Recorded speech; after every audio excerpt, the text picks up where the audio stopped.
Live, everyone. Hey. Welcome, everyone, to our first ever one-shot dinner, Dryads, and dice here in the channel. I've done one-shots before with some of these guys, but this is the first time on Arcane Focus. I'm joined with the best players I know. We've got Steve. Hello. We got Amber. Hey. We got Temple. Hi. We have Jeff. Hello. And last but not least, we have the founder of Astraltabletop, Tom. Hey, everyone. Hey. Welcome, Tom. Hey.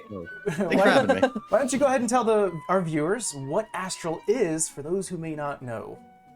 Yeah, Astral is like a virtual way to play Dungeons & Dragons or any other role-playing games online.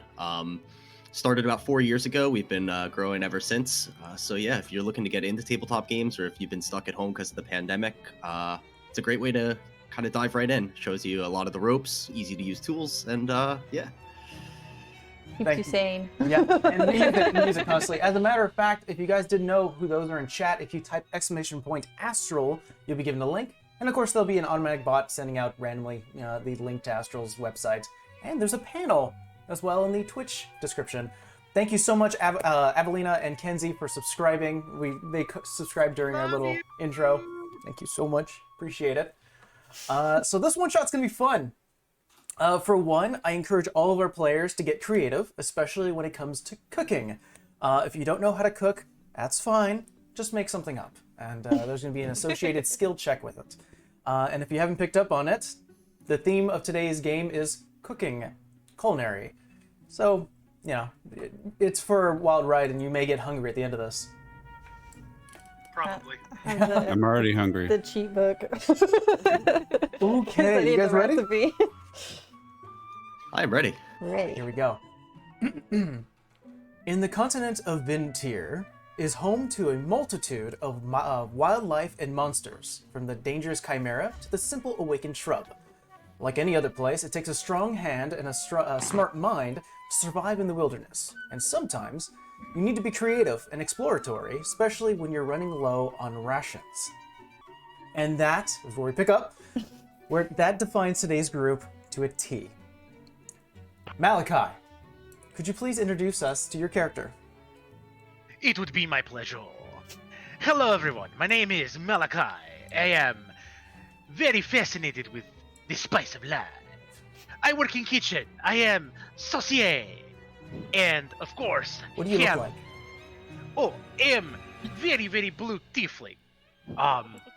Much like fascination with spice, I work in kitchen every day. Too many spices make skin a little darker, but it's okay.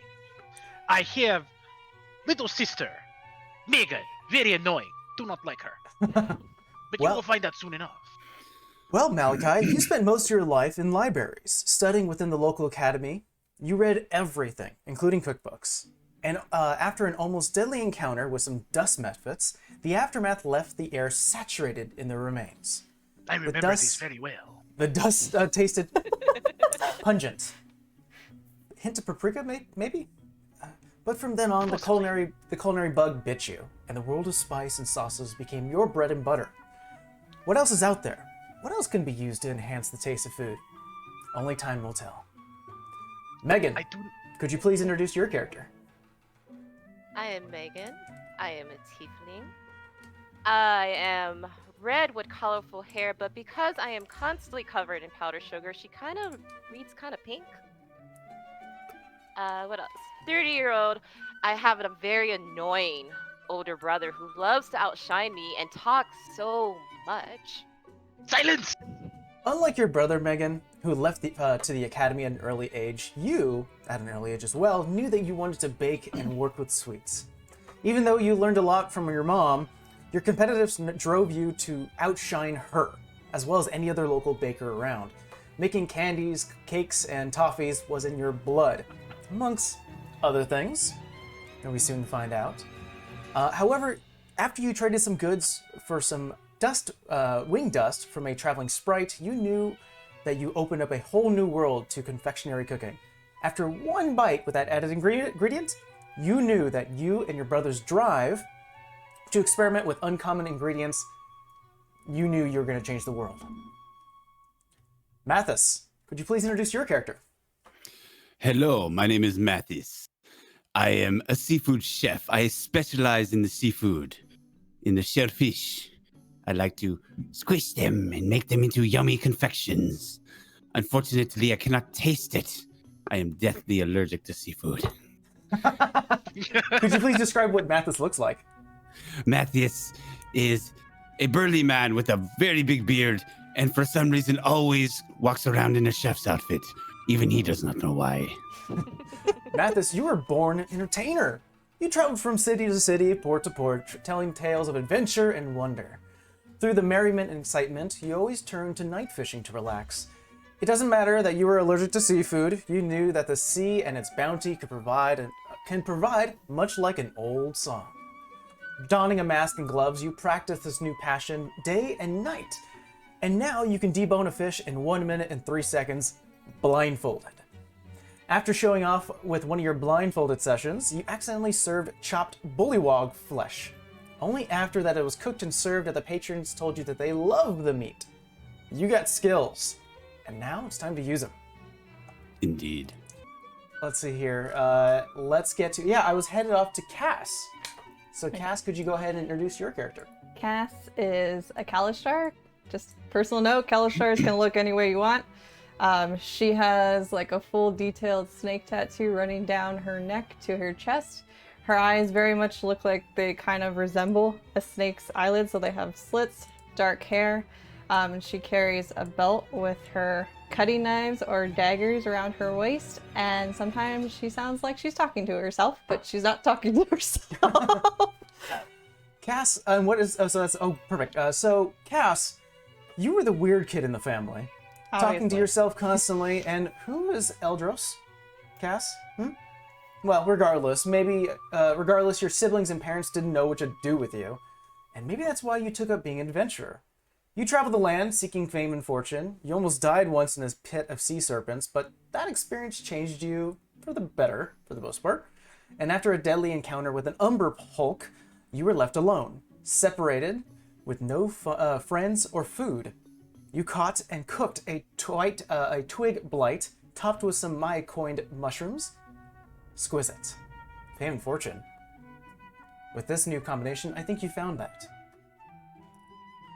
Donar, could you please introduce your character? Well, I'd love to. My name is Donner Kebab. I come from the whole clan of the Kebab family down off by the Feywild. You might have heard of them. We serve up country barbecue and all sorts of stuff from around the lands. And I've recently traveled out to start my own cooking. Spread our family's knowledge around. So What does where I am Donar today. look like? Donner is a tall fella. He's a dragonborn, red. But don't let his size fool you. He's quite kind. Speaking of fame when it comes to fortune and fame, Donar, yes, you did come from the Extinguished Kebab clan, and for yourself, a local legend. Rumors say that when he is cooking, you can smell the scent of smoked meats and barbecue sauce from miles away. Some would even say that his food was outworldly. I guess it depends on the friends you're asking. Life was good, but it felt like something was missing, so you decided to head out, explore a bit. And explore you did. From gnolls to bugbears, all they require is a delicate hand and the right amount of heat, and they can become something more and new and delicious. Let's see here. After a random meeting at a local tavern, our party boastfully shared what dishes they made with their chosen beasts, and realized there was an untapped market in the world of culinary. Pulling together what little funds they had, they opened a restaurant, serving all sorts of creations like tree ant salads, direwolf tartare, and gelatinous cube brulee. In no time, their small establishment grew. They had restaurants all across Vintier, and the once small Heroes Banquet has now become a 3-story landmark, as well as being recognized by the Crown for being the upper echelon of food. Not one person doesn't know the Heroes Banquet and their chefs. And if you want a table, best put your name in the 2-year waiting list. One day, Armando, your kitchen porter, brought you a letter, which reads the following. Dear chefs of the Heroes Banquet, my wife and I have heard many great things about your cuisine, even here in the Feywild. We exist on a separate plane, yes, but we wish to invite those who make such lovely delicacies to my royal palace and cook for my wife's 600th birthday. I await your response. Signed, King Oak. Seeing this as a new opportunity to not only cook for royalty, but also to expand your kitchen and your business to not only cross-country, but into a separate plane. You agreed.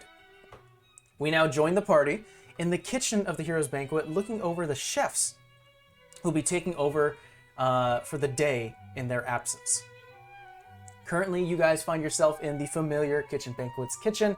People are running from left to right, holding baskets of food, prepping. You hear the sound of knives hitting chopping blocks, the sound of fire hitting from the barbecue, bubbling from the pot with different stews and sauces and spices. Everyone currently is shadowing another person who's currently just sort of stirring in their absence. I would like everyone to just make me a perception check as you're looking over your replacement. I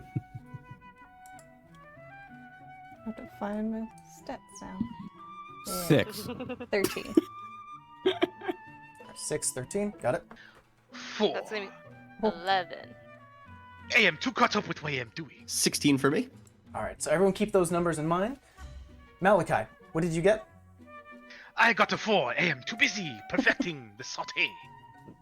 The person that you're looking over looks like they're doing just fine. As a matter of fact, you're telling them which one to pick, and they're actually pulling a lot more spices than somewhat needed. They're a little messy, this human who's currently taking your place at the moment, but he's doing fine.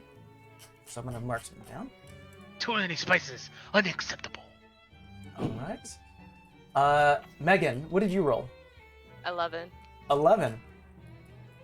Let's see here. You do notice that the person that you're shadowing, this Furbolg man, is currently trying to get the cake out of the pan, and it's currently not coming out. It looks like they didn't use any grease when they first put the cake into the oven. Did you not grease the pan? Grease? You flour. Give it here. We needed grease. You were supposed to butter it. Where's the butter? And he kind of trips over a few things, knocking a few spatulas over. He's like, "I'm sorry. I'll get the butter." Kind of leaves. And So- parchment paper. Right, I will. You guys definitely carry some form of authority here. Megan, currently you have a few choices. How would you fix this dish, or do you think starting over would be the best? I'm going to see if I can gently tap it out. Okay, I'll say make a dex check to see how fine your hands. Actually, make a sleight of hand. This will be a sleight of hand check. That wasn't good at all. That's a 5. 5. Oh.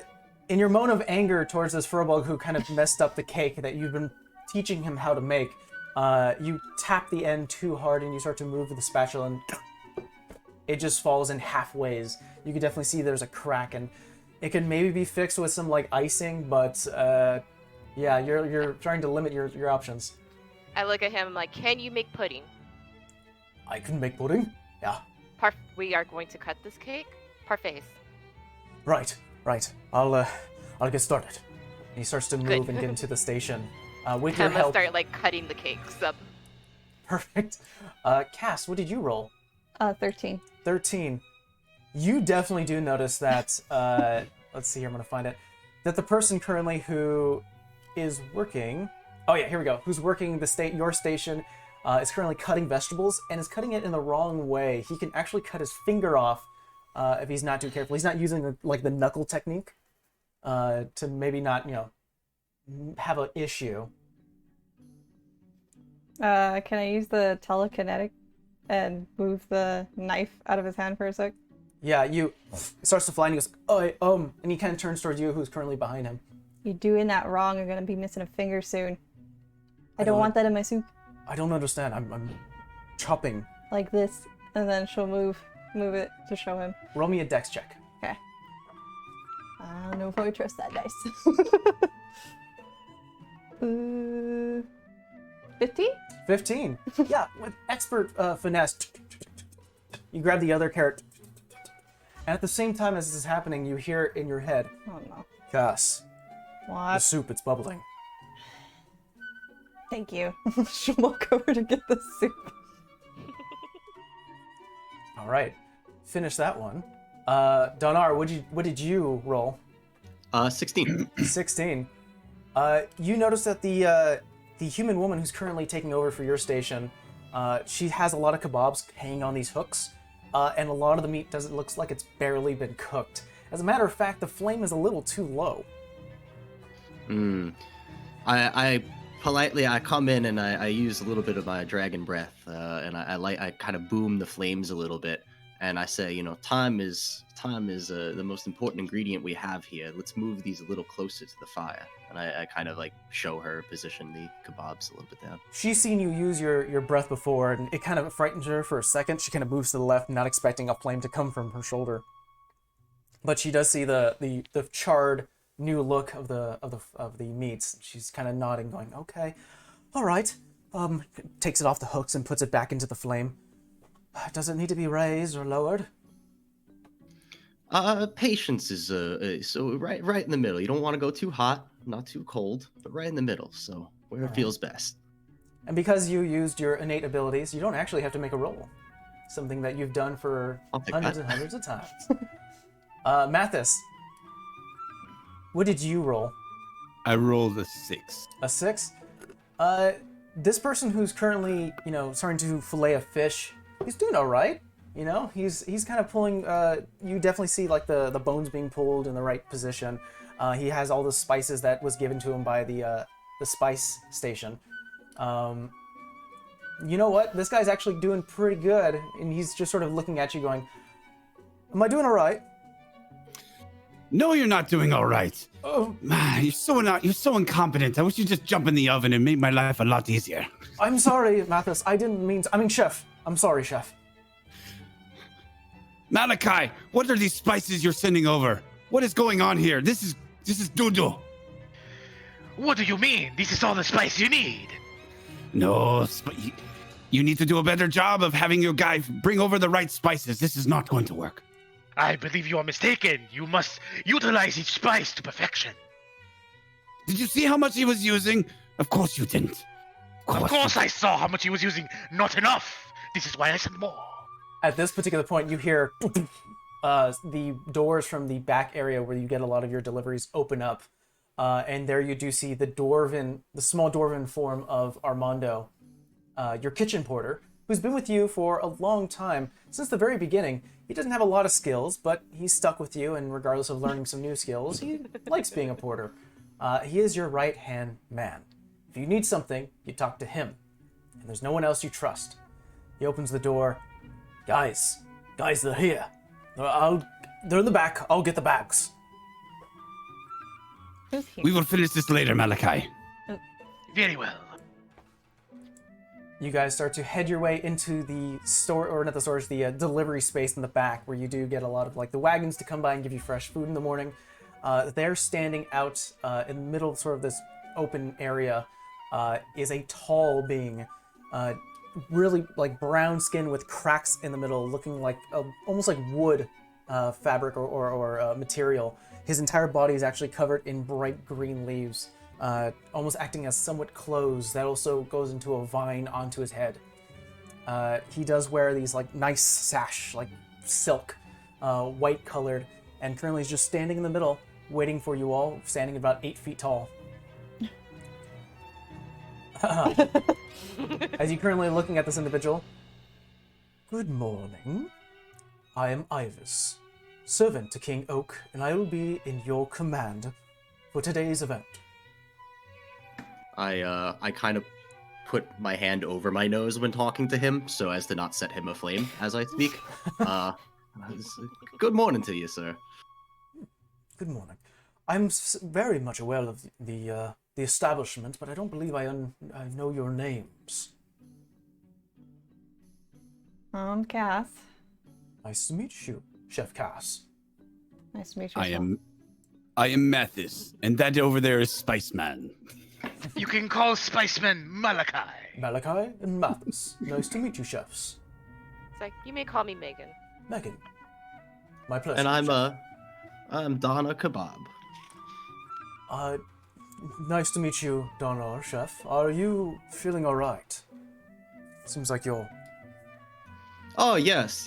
Well, I Don't take a mind step. him, my him. I take a step back and I take my hand away. Yeah. Small no, I embers mean- start to escape from your nostrils as you start to Yeah. speak. Ah, I see. Well, I'm here to guide you to the Feywild. Are we all ready? think so. I make one quick run into the kitchen and just I talk. Is my sous chef with me, or is she still tending? She's currently taking your position. She's just making sure that everything's Perfect. right. And she's sort of following So- your instructions. So remember, not too high, not too low, just right in the middle. You'll have it perfect every time. And then I walk away. She brings out a quick notebook and puts it onto the stove that you have. And, right, good luck. Definitely some nervousness, but she's going at it. Ivis pulls out his hand and reaches for you all to touch it. Matthias is going to go to touch it, but then instinctively stops, looks back at his sous chef, and says, Mathis has told me you have given him too much spice.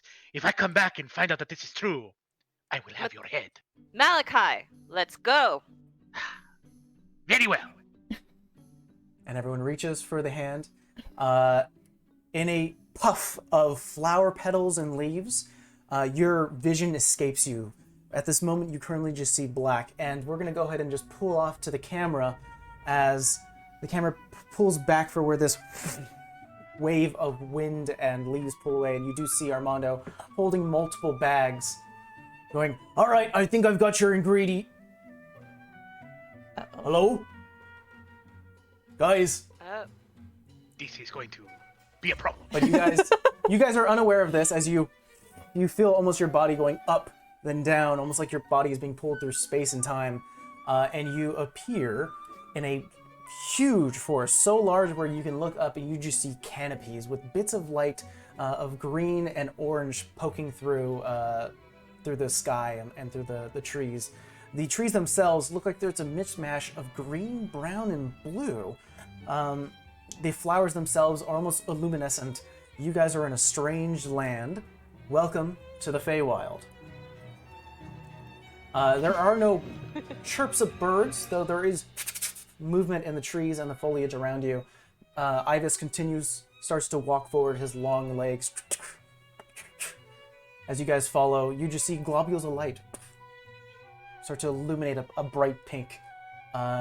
You are led further down until you are met with a large wooden castle with series of huge trunks and vines pulling out, almost defying gravity, floating in midair.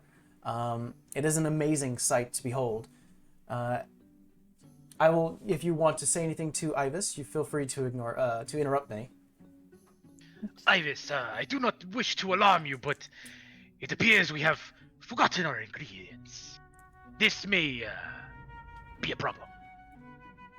I see. What ingredients are you missing? Well, I for one am missing my most precious spice. And you may not know this about me, but to me, spice is life. Let's head into the kitchen and let's see what we have prepared. The Queen and King were definitely expecting something unique, new. Let's see what we have. Very well. You guys are led down this grand hall, lined in this red carpet and that leads sort of upwards to a second story, but you are led around that to what looks like to be a completely marbled and stone kitchen with wooden tables, numerous ovens that look brand spanking new. There is a fire pit in the back with also a cold storage area. It is basically your kitchen and more. What's his name again? Ivis. Ivis, is there like a herb garden you have around here? We do have a garden, but it is, consistent of other ingredients and vegetables that the king and queen have sampled throughout the years. They were hoping for something unique with your touch. Hold on. He starts to think a bit. This is fine.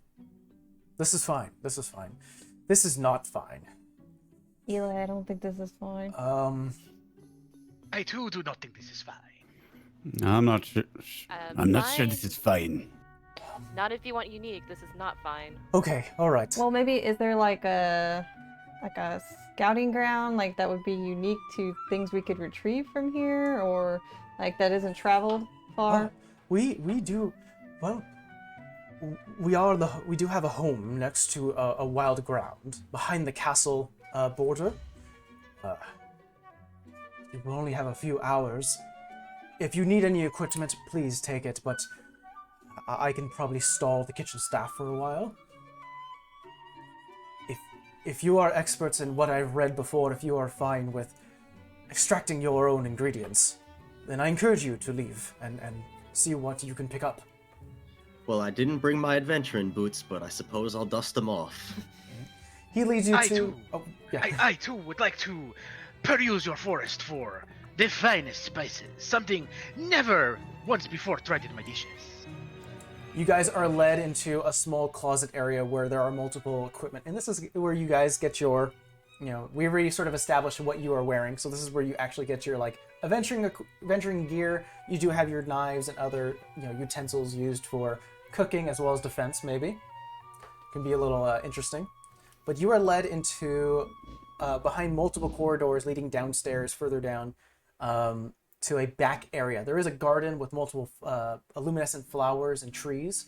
There's also like a fruit tree that is almost growing like this triangular, like an apple type of thing, but it looks fairly odd. But you guys are led to a back area where there are multiple paths available to you. Some look more carved out than others. You do see in front of you there is two dirt paths, one leading off to the left and one leading off to the right. There is a thick river sort of curving off into a small pond leading further into the forest, and there is a forest thicket leading deeper and deeper into the forest proper. Ivis wishes you luck and then heads back inside to stall the kitchen staff. Can I cast Mage Armor on myself You can. before we start walking around? Ivis, before you leave, Yes. you seem to have brought us here to this new land. Is it possible to, how do you say, reverse such a procedure? I can bring you back, but it may take us some more time. The time between Feywild and the material plane is a little wonky. So I will say this. Perhaps you can send one of your agents to retrieve our ingredients for us. This will assist us very much in making these perfect dishes you wish to make. I will send someone. Hopefully they can arrive in time. Very well. So you guys are left alone. Currently you are behind, or with the castle behind you with a forest in front of you. I will remind you the pathways that are available. 2 dirt paths, one to the left, one to the right, a river, and a forest thicket. Start walking. Well, I towards am the- down to follow whoever wants to take lead here. I just need a good animal to roast, and I should be fine. I'm gonna head towards the forest thicket. Cass starts to head towards the forest thicket. I'm gonna cast detect magic. All right, Mathis, are you going to do that as a ritual? Yeah. Okay, so as you guys are currently discussing where to go, unsure, what the next, way to go, you do spend a moment to start to do your ritual, and you do detect magic. It's currently up for 10 minutes, and at the moment, it almost feels like the entire ground is magical. This entire place is oozing what look like to be like primordial magic. However, nothing out of the ordinary from where you're currently standing. Seeing Cass walked away, I'm gonna scream out, "Wine cask! Where are you going?" I don't know. I'm assuming there's veggies and animals that we need in the thicket. I believe you Honey? have the right idea. Do you think Perhaps, there's I believe honey? that statement. I'm gonna follow her. perhaps I will go. Wait. Megan, you go with her? I do not go with you. I'm just gonna whisper to myself. I'm like, Eli, eyes up, huh? I don't know where the hell I'm at. Of course, this is strange. I'll just keep So, Do I see her talk to herself? You've noticed that Cass always spoke to herself. It was such a weird, strange. And this is why she's nicknamed Wine Cask. You okay there? Always. Just, conversations. What were the other paths available to us? Sure. There was a dirt path to the left, to the right. There is a forest thicket and a river. I'll go the opposite way. I am following Megan. I go the opposite way. Smart man. Only the Spice Boys leave it. Actually, Don, are you following the party as well? So it's only Malachi who's going the one way. Yeah, Malachi is he's treading his own path right now. He's being obstinate. I am being adventurous. I like his adventurous tone, and for the sake of his safety, I might travel with him. So He'll be fine. A fine no. choice. Oh boy, this is what we're doing here. we shall go find the spice together, sir. Can I Very lower well. a tree branch just to flick Malachi in the back? No, I'll do you one better. Can I mage ham him in the back of the head? You can. A combination of a branch sort of just stationary, and then all of a sudden Malachi smacks you in the forehead, but then you also feel a flick on the back of the head. Oh, it has the ting of sweetness. I have no who did this. Don't give her You all will the take credit. One was me. I cannot tell if you were talking to me or talking to yourself. I'm not Those talking questions to... I have for later. Yeah, so they'll die. I mean, we're all gonna die, Eli. It just depends on when. I mean, he's competent. Well, Fine, but as long as veggies we and don't meat die. are in there. So are we doing this? We're doing the split. I I'm guess fine we're with doing it. the split. Okay. So if you're taking the dirt path, Malachi and Donner, which path are you taking, the left or the right? I say we travel to right, but if you want to travel to left, I am. No, we could go most right. free, so. I like being right. Let's be right. So let's take the right. Oh boy, here we go. Very wise he is. They're a little wrong in this instance. Megan, I say we go about like 30 feet in, and then we see if they haven't fallen in a hole or something, and then just keep our eyes out. Do I actually have to care about this man? I guess. Well, I'm okay with this. I We'll mean, do- let's go- put it this way. We have to serve the king and the queen. If half our party dies, that doesn't exactly look like we're competent. I mean, it's just barbecue and spices. We have the seafood guy. That's protein. I don't know if that was a backhanded compliment. or not. It's more than just it's not just barbecue. There's a lot that goes into this. Donner, please, do not take her so seriously. She just knows the sugar. She does not know. I mean, I'm going in the thicket because I'm assuming what he needs is in there. I don't know about dirt. I don't know. From when we've All right. adventured, animals don't just, peer out in the dirt path. Cass, breathe. We'll go into the thicket. We'll look around, and hopefully we all can find something. And if not, we can go to the river for Mathis, and maybe we can find something there. Good? Oh boy. Or do you need to talk to yourself? I don't talk to myself. Never mind. Good? I'm going. I'm Okay. walking. We are going to handle Malachi and Donner first, since they are taking the right dirt path. Oh boy. You've said "oh boy" twice now. I can't wait. Uh-huh. It is gonna be exciting. As you guys continue walking, 10 minutes pass by as you continue this curved path. It starts to go up, down, and as it starts to go downwards, the floor itself starts to rise, almost like someone curved into like almost a dirt pathway like down, and then reaches back up, almost like a roller coaster. You do see giant rocks on a cliffside surrounding this space. There are small little slugs, almost sliding up and down these rock paths, glowing a bright red and yellow. The space is getting warmer and warmer as you continue on. Can I cast Detect Poison on those slugs? Yes, you may. As you release the magic, your eyes glow a sharp red, and as you start to look around at the slugs, you notice that the shell that they carry around is poisonous. However, the actual flesh or the body of the slug isn't. I assume I have like a little knapsack. I'm gonna start picking them off and putting them in the knapsack. Okay.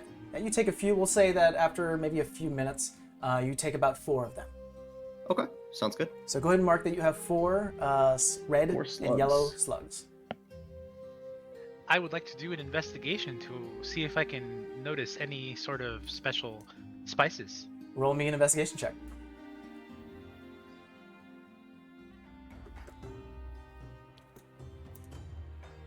I am proficient with this time. That is going to be an 18. An 18. It's very strange. The entire foliage and fauna around here are alien. It doesn't look like normal plant life, except for the fact that it is leaf shape and it has the same texture. You start to taste a little bit of one of out of this bramble patch, and it tastes almost like cinnamon. So it doesn't, at the moment you sort of take a breath, sort of awaiting any sort of side effects, and it doesn't come towards you, so you feel fairly safe that you have a cinnamon taste, or cinnamon plant. Oh, excellent. This will be good for my spices. Also good that Megan does not have this, so I will take it myself. All right, go ahead and mark that as well. So we're gonna go ahead and shift view over to Megan, Cass, and Mathis as you guys continue following the forest thicket. The forest thicket takes you some time to get through. It is very tight to go around more of these trees and random patches of clearings.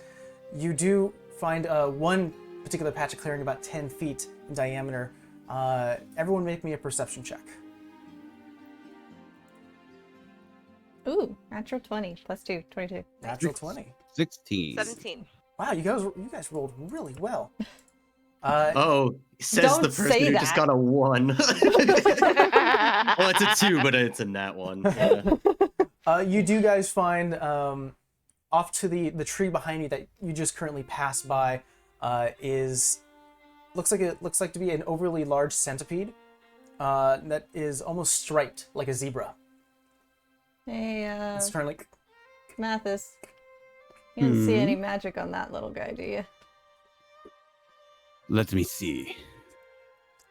I reach out my hand to try to sense it. there is no magic glowing or emanating from this creature. No, How it big is is worthless. I'll say it's about the size of an arm. Oh, it? This big guy. can I use the, pick him up without touching him? I can use my mage hand. Yeah, she can. I think Megan will probably bring out what looks like to be a red and white swirl of a hand, like peppermint. It starts to leave her palm and slowly starts to pick up the creature. I would like you to just make me a dex check. That's gonna be 15. 15? Yeah, we'll only roll for him. Oh, yeah. The hand picks up the creature. You hear a little as it pulls from the tree itself, but it's currently being held in midair. Put it It's in the like, come bag. here, little guy. You put Wait, it in. put it in the bag. I don't Are know, you maybe we dinner? could cook him. If he's not poisonous. Can anybody do an insight check if he's poisonous? Inside I her make- investigation. I make a mocking gesture and says, "Maybe the poison would be the spice of life." Yeah, I don't have to take poison, so I don't think I could do that.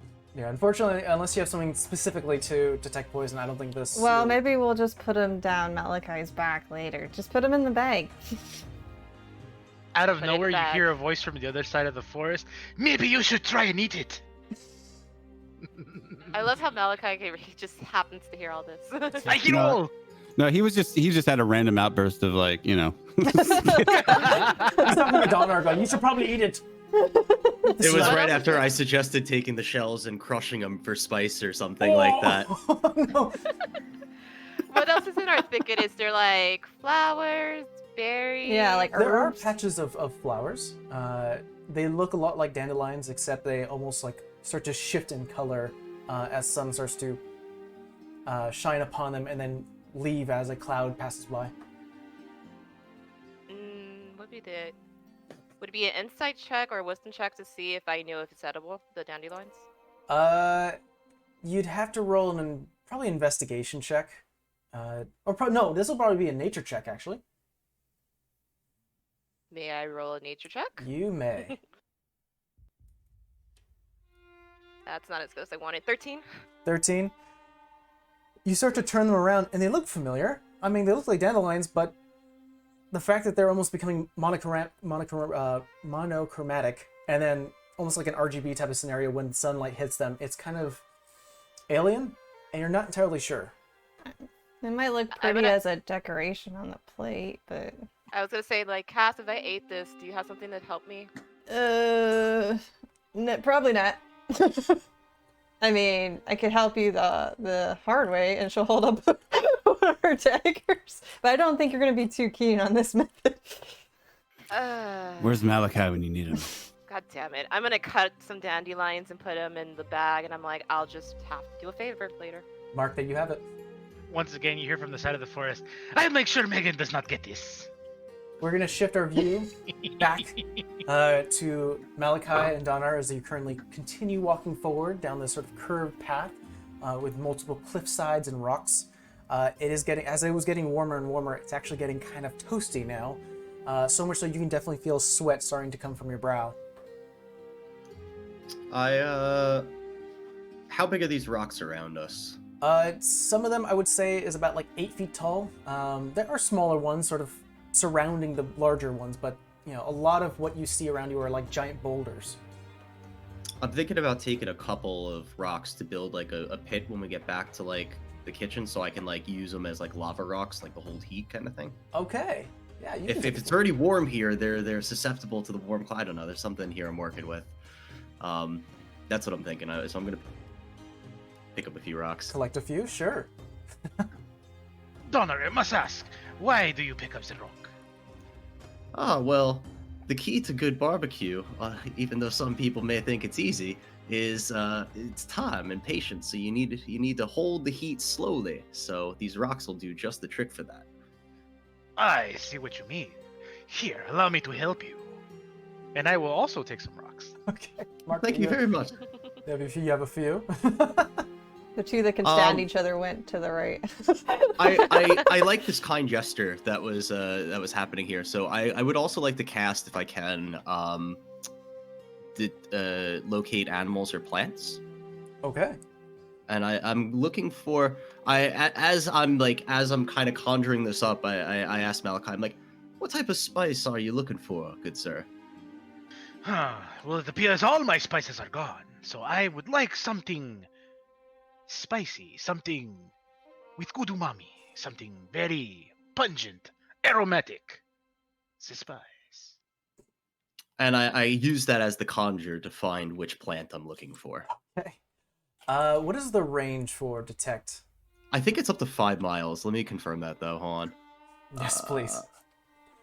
Oh, that was yeah, it is 5 miles. It is 5 miles. Wow. All right. You do not detect anything that would give off like almost like a plant that had a particular spicy aroma nearby, but you do feel pushing all the way to the left. There's like a ping in your head. I say we check out over there, and then I kind of gesture in that direction. I will follow your lead. Okay. You guys start to brush through some of the bramble as you're currently leaving sort of the pathway going around some of these major rocks, going up and down them. The way I have it situated is that they're going to soon run into the rest of the party, ironically enough. But we'll say, for the convenience of time, as you start to go over these hills and valleys, you do hear just like a bird starts to fly. It doesn't seem quite right. It doesn't have a sound that you're used to. Everyone else hears this as well from Megan, Cass, and Mathis. Hey, Megan, you don't happen to have a bow, do you? No, but I could shoot it down still. You want Is, to shoot it down? is this a bird you were speaking of, Donner? You're just gonna see if Your signal's still pointing left. Yeah, I mean, I'm gonna still follow the signal. I'll say within a few I mean- moments. Oh, go on. I was gonna say, I look at Cask. I'm like, what? Do you want me to shoot it down? Well, we don't really have any meat. That's a start. Cass, Mathis, and Megan, make me a perception check. Natural 20, 23. Woo! Yes. Ooh, 16. 7. Okay. Megan and Mathis, more than anyone else, you notice to the right of you, throughout the numerous bushes and brambles, you do hear almost like movement. To our right. Right. To the To the right, left. Nah, Negative he's time. talking to himself. To my To the right, I'm right? gonna glance to my right. What am I looking at to my right? Yeah, we're gonna look. you currently just It's in see the bush. you currently see far, numerous feet away from you. You just start to see movement. Now that's not the Um, movement. That's not my movement, right? We'll have to see. we don't know that. That's why I didn't immediately throw my dagger. How far away? Like how many feet? I would say about 80 feet away. You know what? I'm just gonna do the rude thing. I'm just gonna mage hand it to slap it, like to grab it. Yeah, I was See if gonna can say. grab it. What is the range of Mage Hand? 30 feet. It is. I think it may be I have 30. my card. It is 30 feet. All right, it is Too 80 far? feet away from you right now. Oh, 80 feet. Could Yeah. could we do it So like she put two attempts and hands then- out and then just like get some of the dirt and just go with the mage? Well, it's 80 feet. No, I from the know. 30 Like feet. to get a distraction to see if it'll come further in. Okay. I mean, my other option I can do. No, I don't want to use this. Because I don't want to hit it if I don't know what it is. You can always hold It's an 80 action. I was just gonna kick up some dirt to see if it would it would come towards Wait, the if it's movement. 80 feet and this is 30 feet, can I just walk the feet and then use it? You can if you wish. Let's Are you do trying to be that. I'm sneaky? God damn it! Yes. All right. So Megan is going to start moving slowly towards the sound. Megan, I'd like you to make a stealth check. That's an 8. Wait, let me check my dex. Malachi, Dunnar, go ahead That's and an 8. roll me a perception check. Oh, It would no. appear we are moving closer to our prey. 22. I got a 9. A 9? Perception, right? Yes. Yeah, I got an 8. You start to notice that there is some movement heading towards you. Wait! Did you hear that? I think It's if with we're the- quiet enough, we could maybe trap it. I like your thinking. Okay. How... Quick, let us hide ourselves, and we will wait for them to come to us. Roll me a stealth check. No. Oh no. I rolled a 4. Okay. Very good. I rolled a 5. It's kind of hard to disguise a Oh, giant oh. dragon Ow. boy. Mathis, Ow! I'm sorry, no, Mathis, Megan. The two sounds, or this the sound coming from the right starts to come a little louder, and they stop. And you do see two silhouettes, and they move to left and right. You definitely know where they are. They're not hiding very well, but it almost looks like That's Sorry, coming Mike. over. Love you. this is going to require a lot of editing on my part, by the way. When it comes to the make YouTube this cut. fair, Malachi and oh my god, what is your name? Donner? Your character's name? Donar, yeah. Odds are even. Oh, Odds are even. odds are even. Odds. All right. It was. What direction are you? Left. So Megan got freaked out, so she shoot a firebolt to the left. Roll me an attack. Wait, roll me a what? No, this is for Megan. I- Megan is throwing a firebolt. She's the first one to make an action here. It's like she got freaked out. What is it? Oh. That's a 21. Oh, I think that will hit you, Donner. Go ahead and roll me damage, Megan. I do have resistance to fire. So but, whatever That she rolls, works. it's half. Okay. I'm just gonna lean over to Mathis and be like, I don't think we're supposed to set the forest on fire. Okay, so that it's only 2 points of damage. 2 points. You only take 1 point of fire damage, Ah, son of a biscuit! What was that? and you hear Who's that. over there? Oh no! I must defend my friend! Quick, hide, and I will cast darkness on him. Okay. Megan, as you start to hear, what the hell? It's a little bit of a complaining. You do recognize the voice, and immediately That's in the that same, space, do I? it starts to grow this black, icky void. I'm like, can I see through that? I know I have dark vision. Can I see through it? This is magical darkness. No, I know. Damn it. I think mine, I could see through it. Did you take Devil Sight? I don't remember.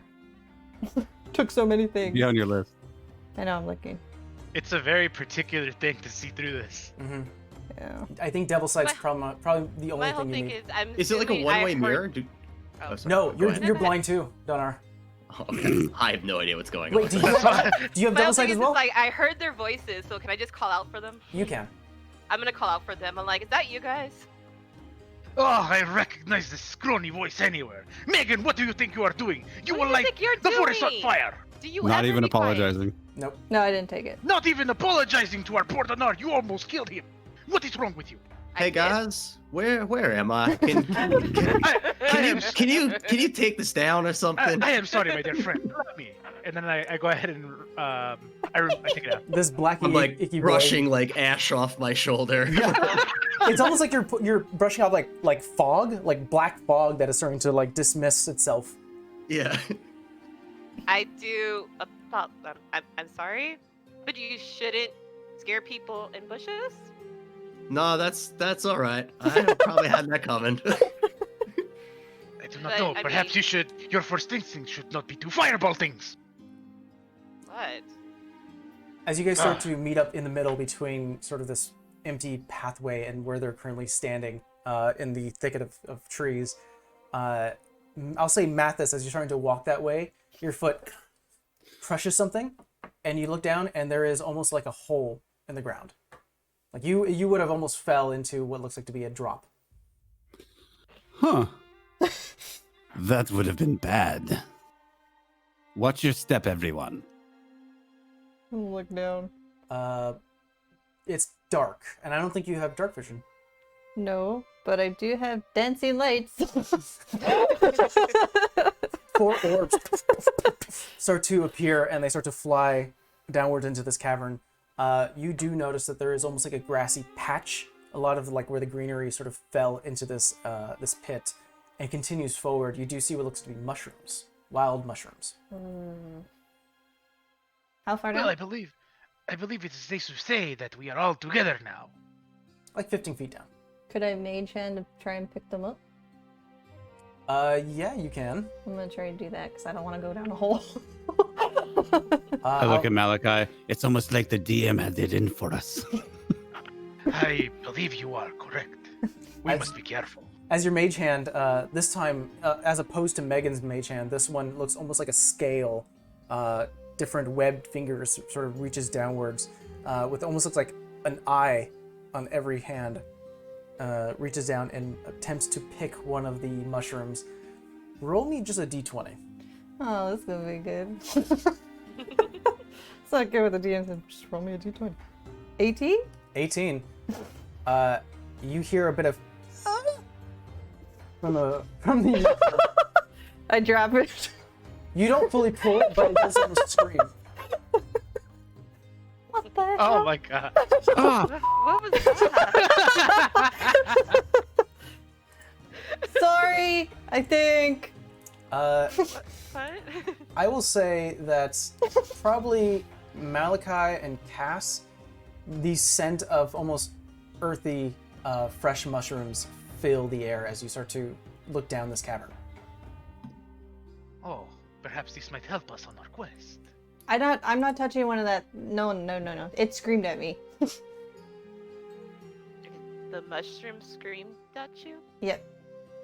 Does the voice in your head not also scream to you? Was it Eli? Eli's different. Eli likes to be a pain in my butt. He can also hear you, by the way.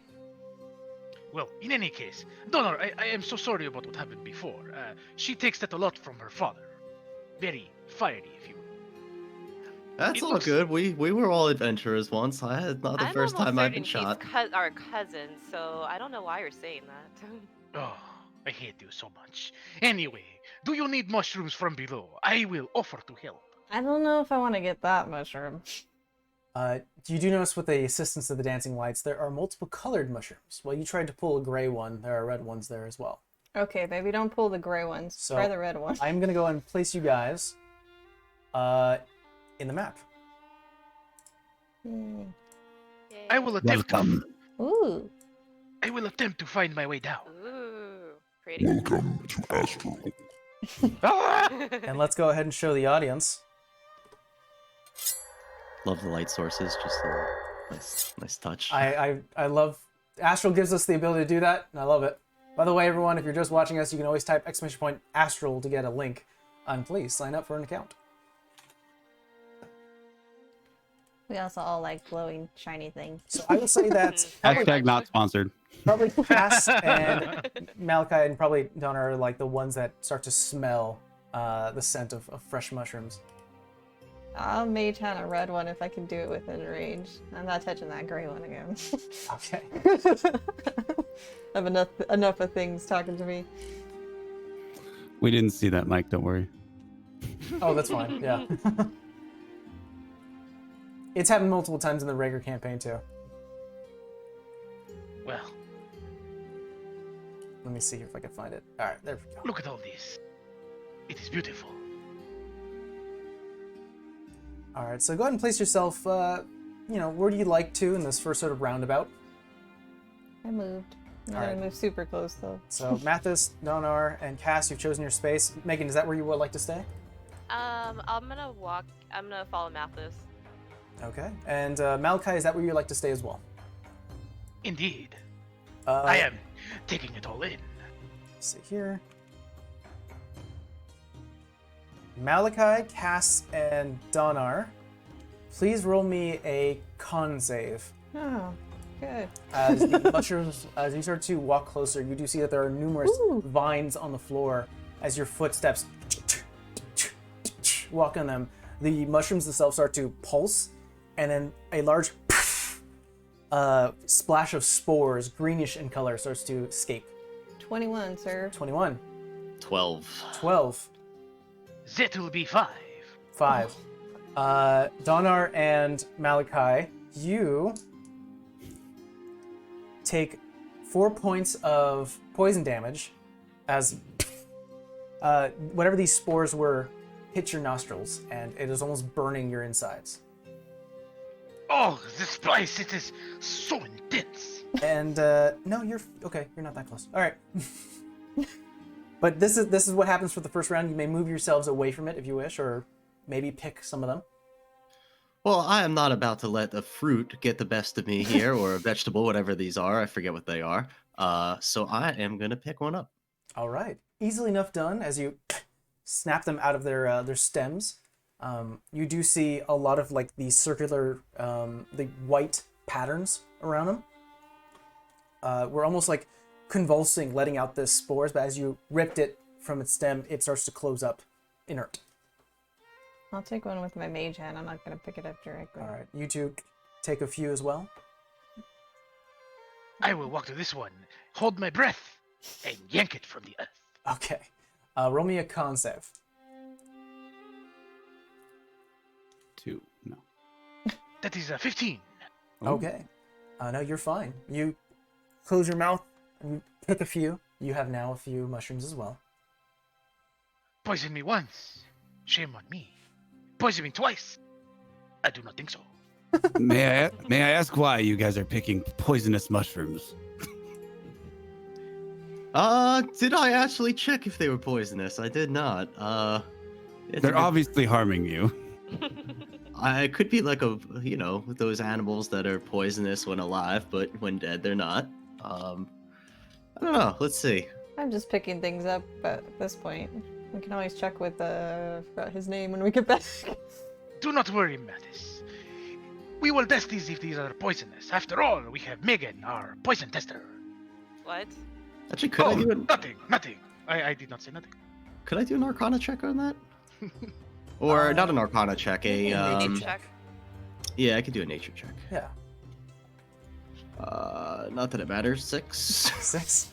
They are mushrooms. They are mushrooms. Here. You They kinda are give 'em- mushrooms. With your expert sense of smell, you do smell them a bit. And you're like, it smells earthy, something we can definitely use for maybe like a base of a stew or maybe some like, like toppings. But yeah, you'd have to probably taste it. And you're not even sure if it needs to be cooked for the whatever is in it to be inert. I think we can ask when we get back. Maybe they know the land better than we do. Let's just put it away Yeah, for now. I think we should have probably asked questions before we charged in, but oh well. I'll put them separately from my other stuff. So Yeah. it doesn't Okay. have You it. have Wrap 'em multiple up. bags and packs. Just have to put it away. To be part of the party, but noticing the spores, I'm gonna use my mage hand to grab a couple of mushrooms. All right. Yeah, easily enough done. Your candy cane like mage hand reaches out and grabs a few of the mushrooms, pulls them, and you do see as they get closer, the little circulars, white circles on them become inert and close. Start walking forward. All right. I'm gonna say, can I continue for walking through? Yes, you may. Is this something? This thing? It looks like there's a wall in front of you. Oh, okay. I'll go that way. And sorry, guys. There's a cat coming in the frame. Real fast, are these Big cat. purple mushrooms her dancing light, or What was your question?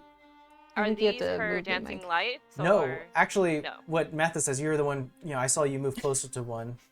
These are like bioluminescent, luminescent mushrooms Luminescent. that are almost giving off a dim pink light. Mike, can you move me? I can't move myself. I'm gonna Can you move me? Oh, move over here. All by myself. No. weird. Where'd you like to go? Same direction as Megan. Oh, just stand in front of me, why don't you? You're welcome to come. Malachi, Donar, are you gonna stay there? I am fascinated by the black mushroom here. I will pick it for, how you say, science. All right. And Donar, would you like to stay there or moving? Perfect. I'm gonna move to the vine over here. You check that out. Okay. Donar, roll me an investigation check, and Malachi, roll me a wisdom save. Oh, yes, the thing I am very bad at. 18 on investigation. Ooh, okay.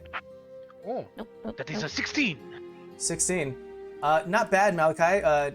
So we're gonna do Donar first. Donar, as you currently are investigating the vines on the floor, it looks like they're thicker parts of the mushroom horde that is around this entire cave. It twists and goes back in and out of the dirt path. I will say that you could probably use this for like maybe a pasta, like almost like a vegan type pasta if you wish. Yeah, I think I might take my my claws and slice a few branches off of these and put them in my knapsack. Nice. Yeah, that's right. You do have claws. Malachi, as you currently approach the sort of the gray-black mushrooms, you start to hear the familiar and everyone can hear almost like a screaming coming from the mushrooms. I will say, Megan, you definitely hear screaming coming from this area here, from this mushroom and beyond. Almost like this entire space is starting to echo in a basically a scream. Malachi, initially, since you did make the save, you take 2 points of damage. Now I need everyone else to roll me a wisdom save. I have advantage. God. Oh, I'm so Everybody sorry. else? Yes, everyone. I am the doom of the party. I'm glad I read it before I started making rolls. I would have not remembered. 15. 15. Did you say a nature check? No, Wisdom wisdom save. save. Oh, wisdom save. 18. 4. So Mathis, It's a got it. needy cat. Just accept that it's your familiar and move on. Megan, what did you get? What did I say? 15. My permanent 15. familiar.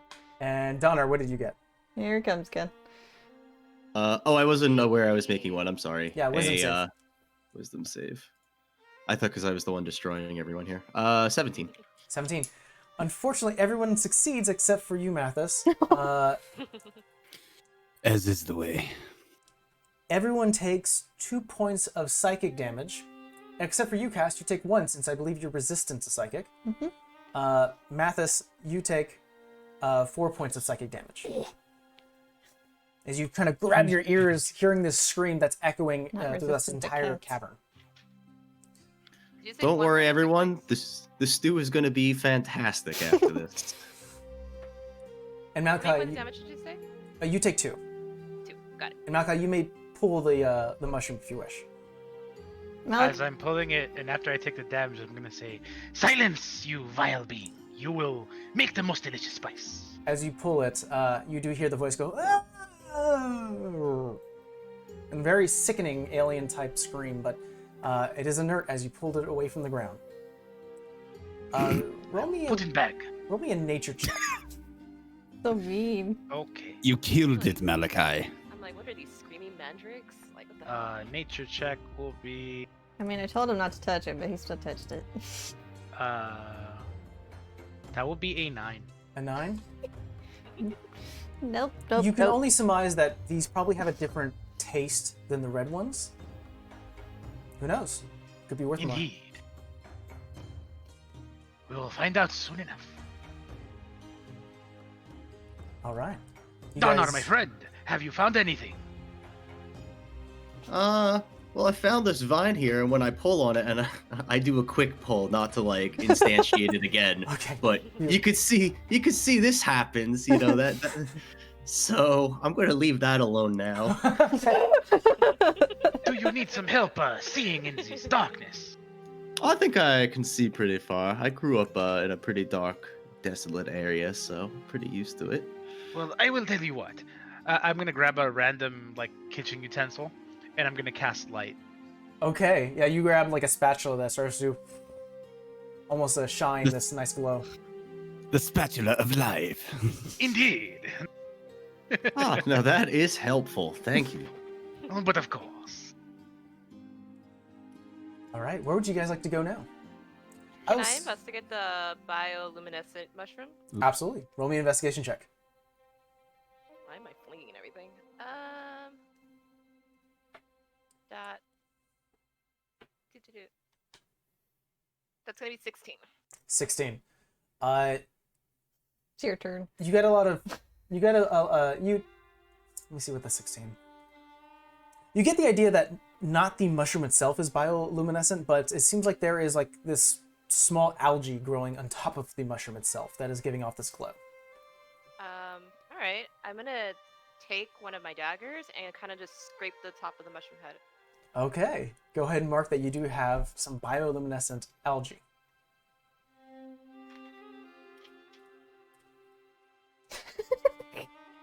I'm laughing because the cat's trying to get Mike's dice. And Going what like would everyone else like to do? this. What are these like? Are those like what are these? Those darker squares? Because you said the longer ones were walls. What are those? From this point, there is a wall in front of you, so character-wise, you wouldn't be able to see that. But Donar is looking at something similar, and he definitely figured this out, Donar, that it looks like there's a 5-foot pit. Like, almost like it the looks ground. like a pit. Yeah, like the ground has been sort of curving downwards. Now, is anything at the bottom of that pit? Roll an investigation check. Or Yeah. perception. This Can will be I- perception. Can I put the lights down there? The dancing lights down Well, there? again, this is a wall you're staring Oh, at. okay. Do not worry, for I am here with the light. I rolled a 3. A 3. It looks like the nature has been taking its toll down here. You do look up and there's like almost like water dripping that is causing this erosion. Mathis, as you currently are stepping near one of the gray mushrooms, the screeching starts to come again. Everyone make me another wisdom save. Sorry. Ooh, both It those will are be a good. 16 for me. 16. 6. All right. That's a 7. 20? Okay. I didn't do good at 10. All right. Cass, Mathis, and Megan, you take 4 points of psychic damage. Of course, Cass, you take 2. And Malachi and Donner, you only take 2. Oh, the I sense second this being a try. pattern. Maybe Sorry, we I can didn't pay attention. stop touching those. Don't touch the black ones. Since I'm here, should I pick it? Oh, very Oh good. no. You can pick it. I will pick it. You pick it, and the screams start to lower in volume. Just to make it go away. Oh, now I can move myself. You get a sense, Mathis, that the gray mushrooms have a stronger pungent taste, or at least the aroma coming from it. Yum yum. I don't know. I don't know. I don't know. That was great. You guys are the best. Yum yum. Hey, man. For that pit I'm looking at, can I take a little bit of like my fire breath and like just kind of light it up a little bit to see what's down there? Absolutely. This cone of fire starts to illuminate the space, charring some of the numerous like tendrils and vines coming from like this growth of mushrooms around this entire space, burning it to a char. You're pretty confident that you kind of fire blasted this entire space, almost cleansed it in a way, but it leaves almost just chars and ash. And if I hold my hand out, is the water dripping far enough or close enough that I could like collect some of it in my hand? Yes. I do that, and then like I investigate the water. Is it like clean water? Is it dirty? Roll me an investigation check. I would like to roll investigate those charred remains. Okay. I You do am the same. not rolling well. I have to talk to the developers of the site. I'm rolling terribly. Oh, 5. I rolled a 5. Yeah, you smell it. All you Oh, currently okay. smell is just ash, and you're like, oh, I kind of overpowered the scent around here. Yeah, that would do that. I saw that coming. I rolled a 25 to investigation. 25. Yeah, these could be used as kind of like a smoky spice, Oh, my friend, I have news for you. like an earthy flavor. You have done a very good job indeed. This you may be able to use in your dishes. Ah, contraire. I think you might be able to use this in your dishes. We can use this together to make the most excellent dish. I love your thinking. All right, go ahead and mark that you have cave water, and that you have mushroom charred remains. Real fast, is this anything? That looks like a collection of thick brambles and Yeah, I was vines gonna coming ask. from the mushrooms. I'm gonna cut off a little piece. Okay, easily enough done. You now do have what, like a multiple, like strands of mushroom vines and roots. I do the same on this one. Cass, you notice the same thing that Megan saw, where it looks like the mushroom is not causing the illumination, the light, but some sort of like thick algae. Can I take some algae and a piece of, I'm assuming that's like the same convolution of vines to Yeah. my left? You can do so. Go ahead and mark that in. What happened? Looks like we lost Oh Jeff. no! Oh, It looks like we lost Dennis. our seafood person. The vines are what again? The vines are mushroom roots. Back, sorry. It's all good. He fell down the pit. You may need for to a turn your minute. webcam though. Buddy, what are you doing? He's I needy. know, I just see the tail just going. That is like the most attention whore cat All right, yeah. ever. Is the algae glow or is Yes, okay? the algae is glowing. Writing down ingredients. All right. You guys may continue if you wish. I'm gonna go to this one to get a little bit more algae, but I realized what I didn't do is actually take a piece of the mushroom. Oh no. Okay. Yeah, you can take So I'm gonna cut it like a slice off. It starts to fall apart. It's very like, it's not Delicate? strong. It's very delicate as you start to cut through it. It starts to crumble into multiple chunks. Are the chunks themselves like, how to describe it? Thin, like it just deflated, or is it like it just felt crumbled apart? It like crumbled apart. All right, that's still fine. I'm just gonna. Okay. Now I'm covered in this bioessence, but Yeah, some of your clothes. For those who've been investigating the larger mushrooms, the ones that are glowing, you are kind of covered in this sort of remains of algae that is kind of giving some of your clothing a bit of a glow. It's a good Also, enemy. do I see these two over here? Yeah, you do see the. You also did see the blast of fire from Donner that kind of illuminated this space, and it's now starting to smell like ash and cooked barbecue. I just look at Mal. What did you do? I did what had to be done. You know what? I'm gonna be nosy. So what you do? Nothing that concerns you and your love for sweets. I just look at until like, what did you guys? Oh, I heard it again. But No, he's coming back. He's still falling down the hole. Oh, the cat fell on his face. But if you insist, then I will tell you. We have found the charred remains of these mushroom-like plants, and they are quite earthy and delicious. can I try? They're probably not poisonous, yeah. Yes, you are right. They're not poisonous. Here, you may have some. You taste a little bit of the now burnt parts of this mushroom remains as you give it a taste. Then, like, do we really want to assume that it's not poison? It tastes like I said it's probably not poisonous. This is true. it has a strong bassy taste to it. It tastes like charred, like basically charred mushrooms with a little bit of like an earth scent to it. So it's pretty good. On a salad, this be really good. Remind me to tell Cask. What do you mean, salad? You do not put this on salad. This is paste to extract umami. I'm still Or walking. that. I would not expect you to know, you sugar I'm woman, gonna you. walk over here. Shoo. Let us work now. How far are they? get- Like, oh wait, I can tell. I would say when you get bored of him, I'll be over there. I want to see how far Megan is from me. Oh, Cass, you made your way far. 80 feet. Yeah, you're on okay. the other side of the cave. Yeah. Yeah, no, I was walking. I want to see if I can do something. That's why. Well, first of all, as you walk through multiple patches of this red mushrooms, they do pump out the spores. I need you to make me a. I can't save. Mhm. God damn it. Oh, probably fail. 9. You take 4 points of poison damage as you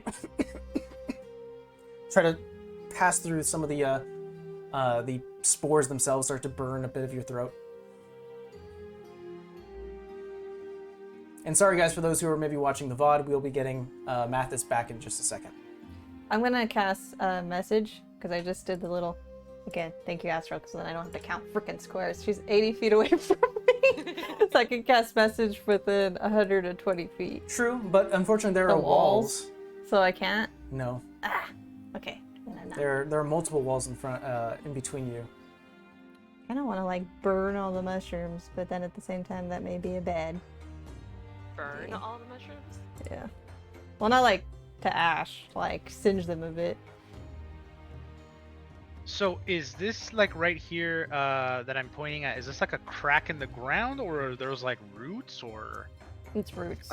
I think that's the roots, and I think if I understood correctly, the roots connect all the mushrooms, so like tugging on them will activate them all. Ooh. Oh. Well, must stay away from those then. But, I mean, if you're these mushrooms, I just took some, so nothing really happened.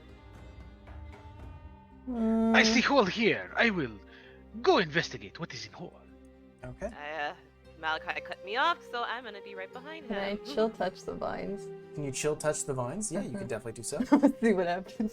Oh no. So we'll go to Malachi first. Go ahead and roll me an investigation check.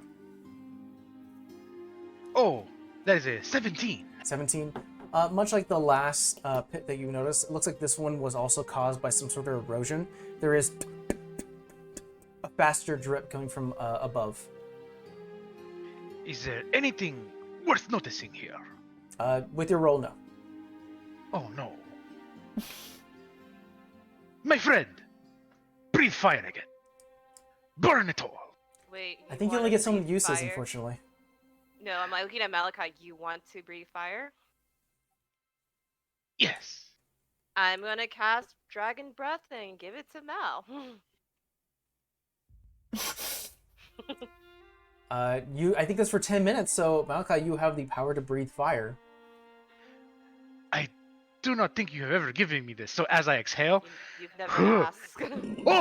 oh, this keeps coming out. As you're going, Oh! it's like, I mean, Oh no. This is wonderful. Oh, and I just I exhale right on the hole. much like the last one, it does create this like charred smell as the numerous vines that are currently like surrounding this entire pit is burnt to a crisp. Jumping over to quick cast, as you were casting Chill Touch on the vines, you do reach out towards the vines, and this necrotic energy starts to shapely go through the vines itself, almost like a quick crack of green energy. And then you start to see some of the vines start to wither and like curl upon each other. That's interesting.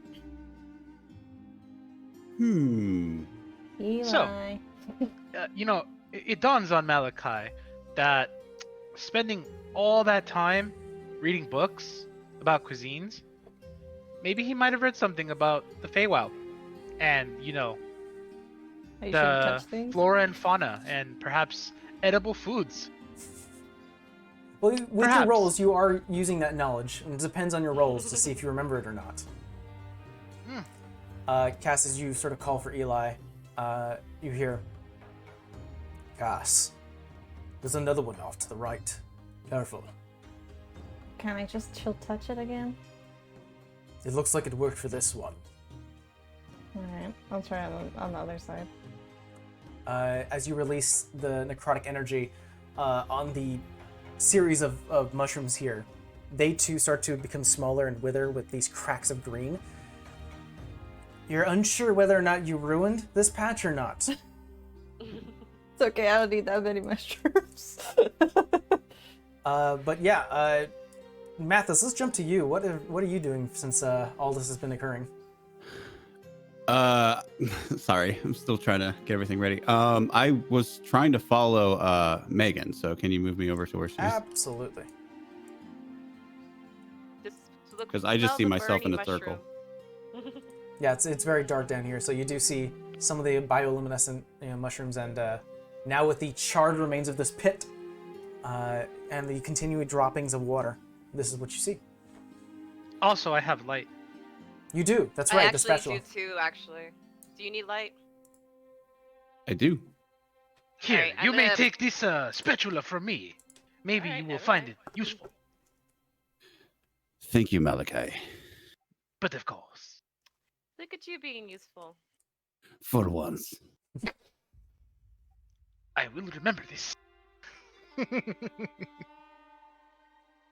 All right. I'll say that at this particular point, you start to get a feeling that you've collected a ton of mushrooms, maybe one or two more.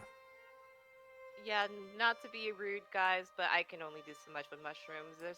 Should we start heading out?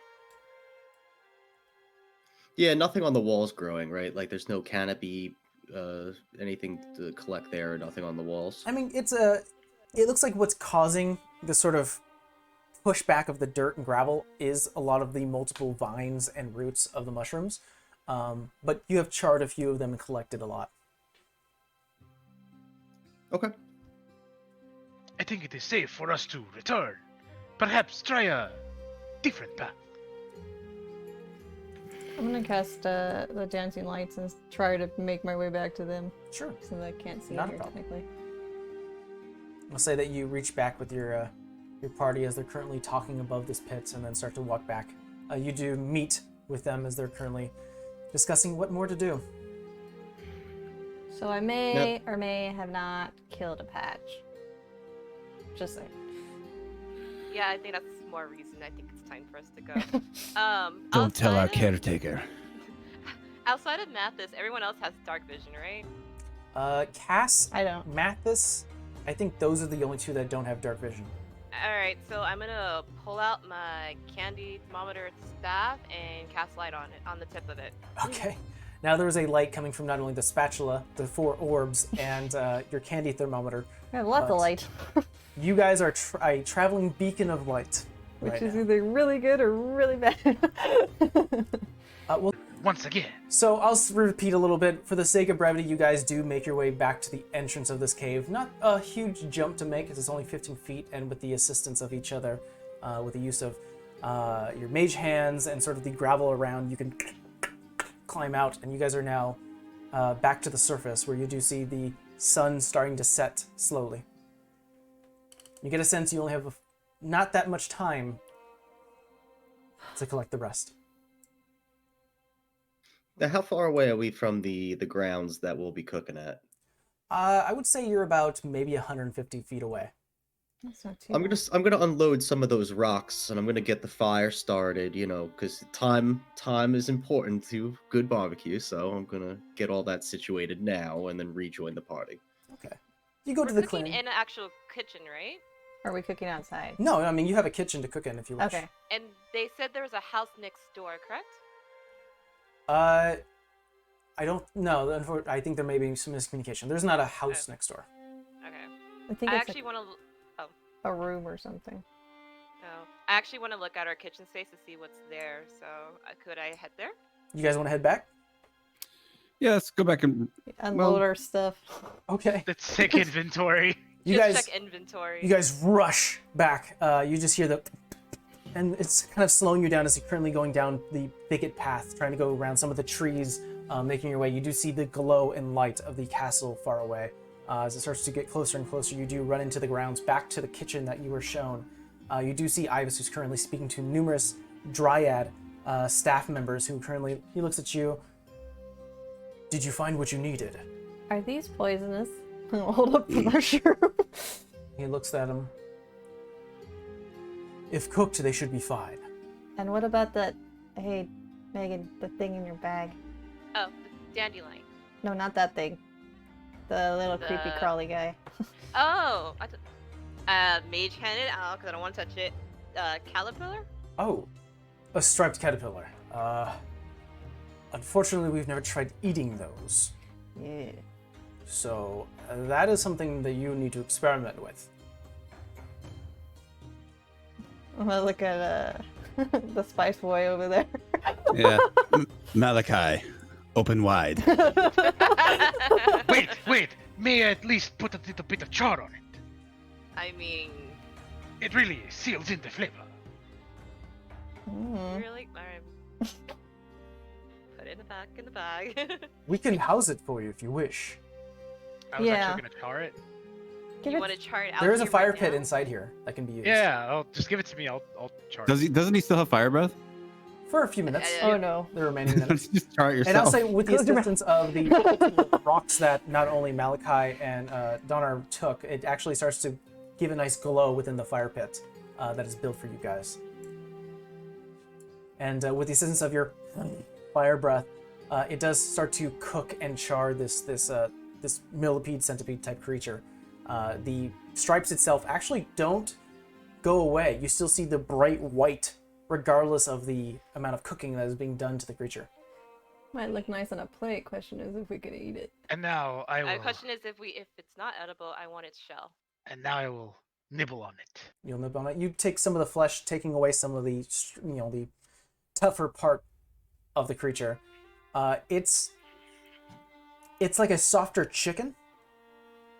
It definitely tastes of like a pseudo meat, but it's not bad. This may do.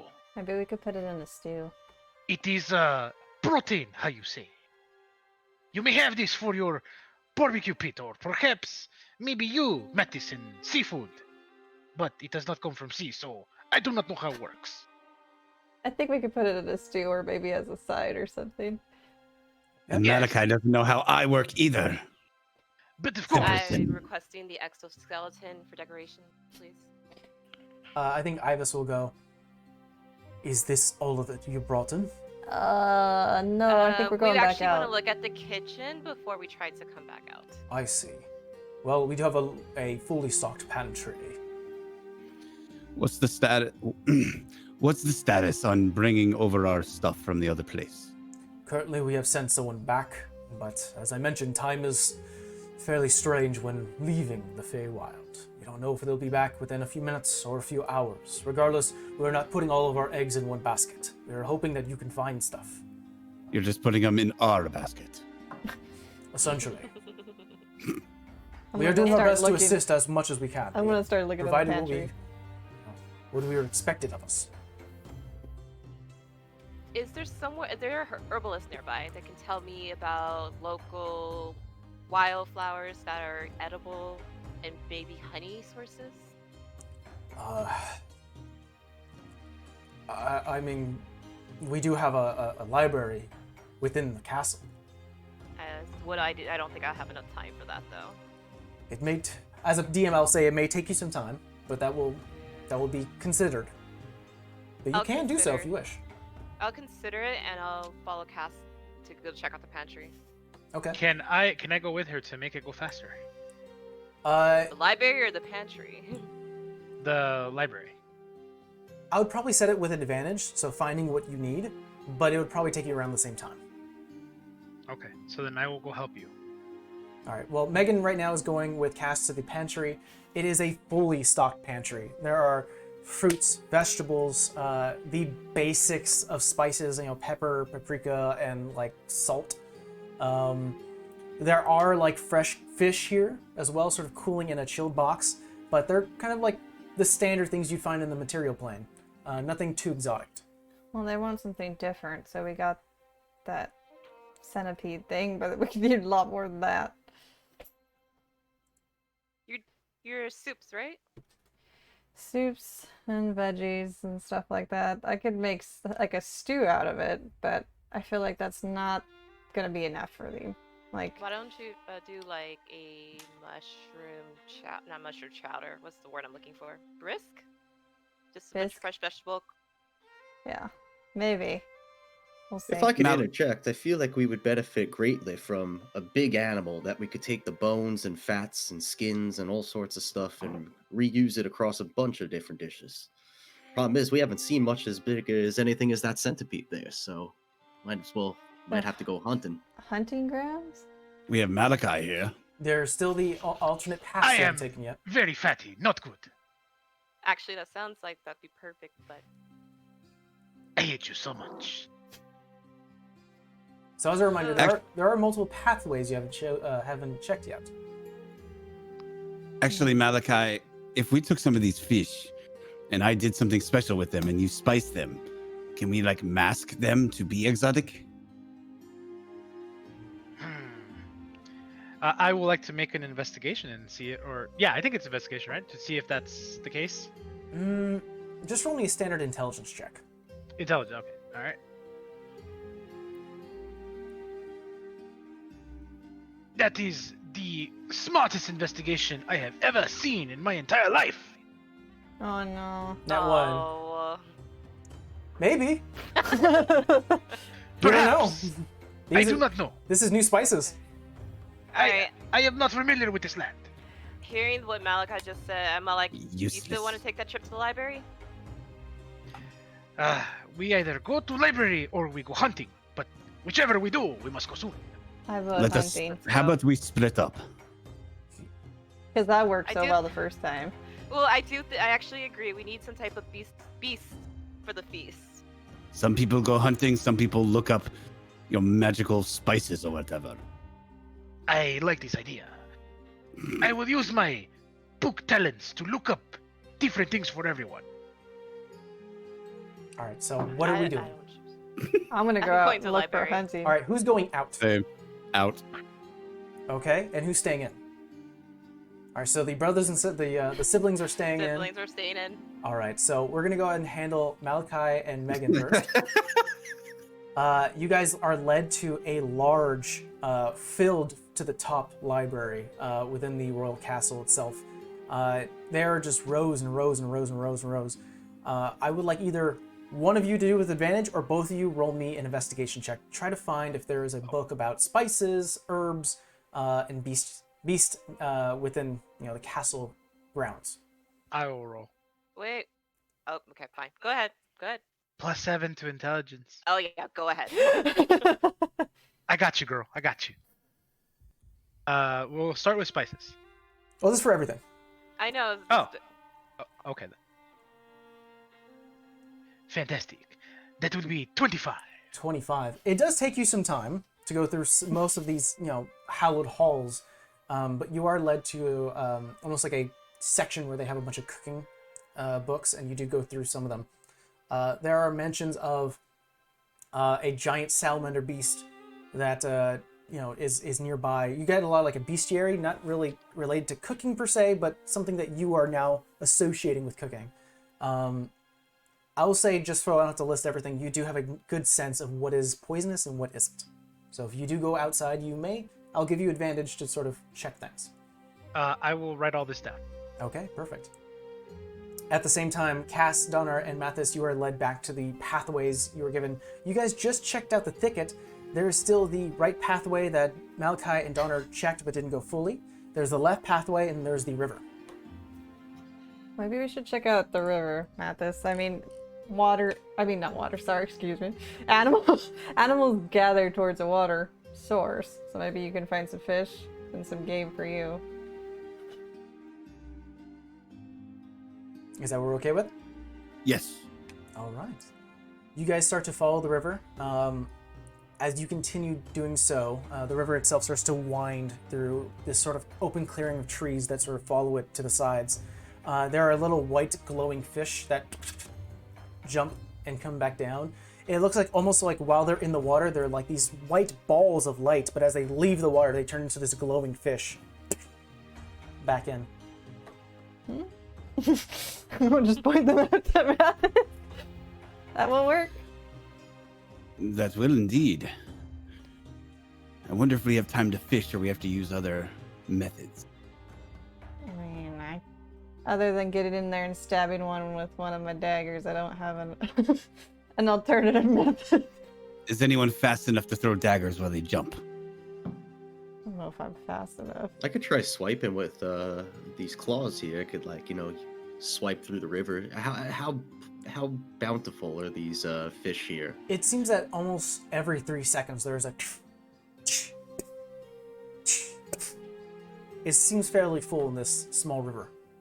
I have an idea. I go on the ground and are there like any small bugs, like spiders, worms, kind of There things? probably are. You can take a moment. You'll find a few like worms that are currently like earthworms that are poke their bodies out and go back in.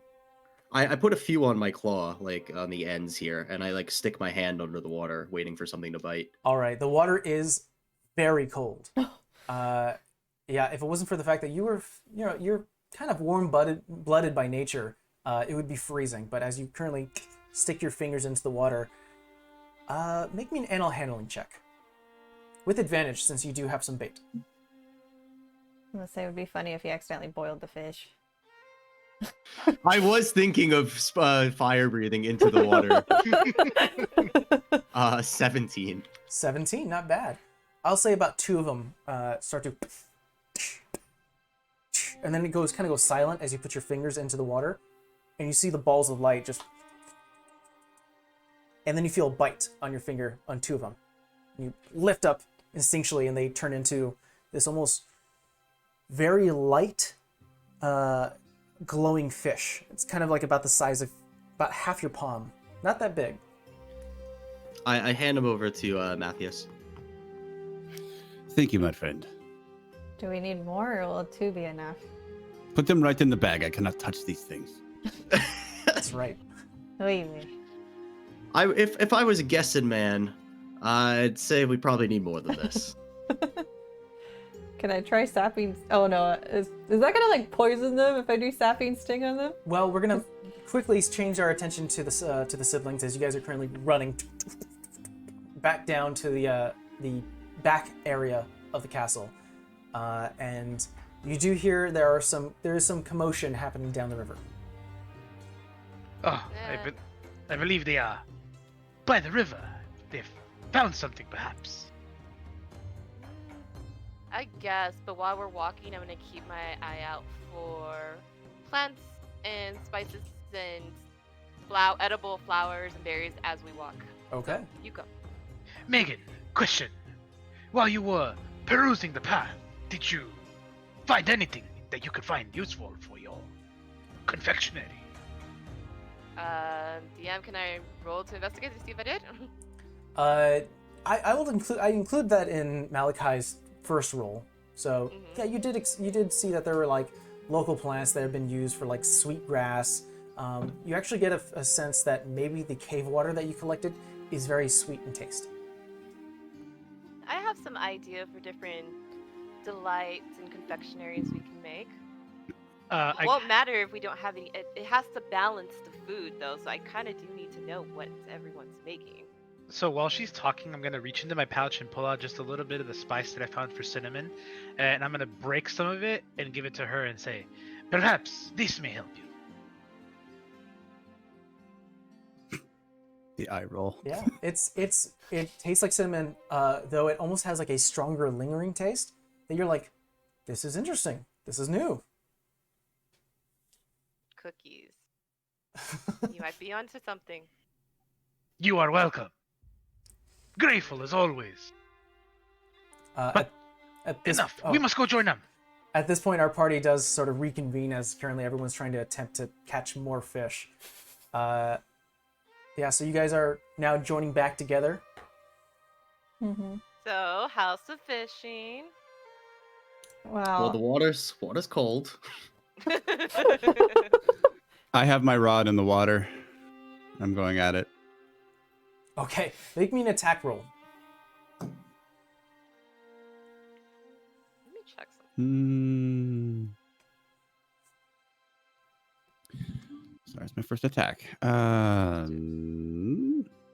8. 8. You wait for your moment. And you hit water and the fishes nearby go, just miss. I'll say, So, Cass, you hear something in your head. Cass, cross the river. I look across the river. Let's put you on a map. Uh-oh.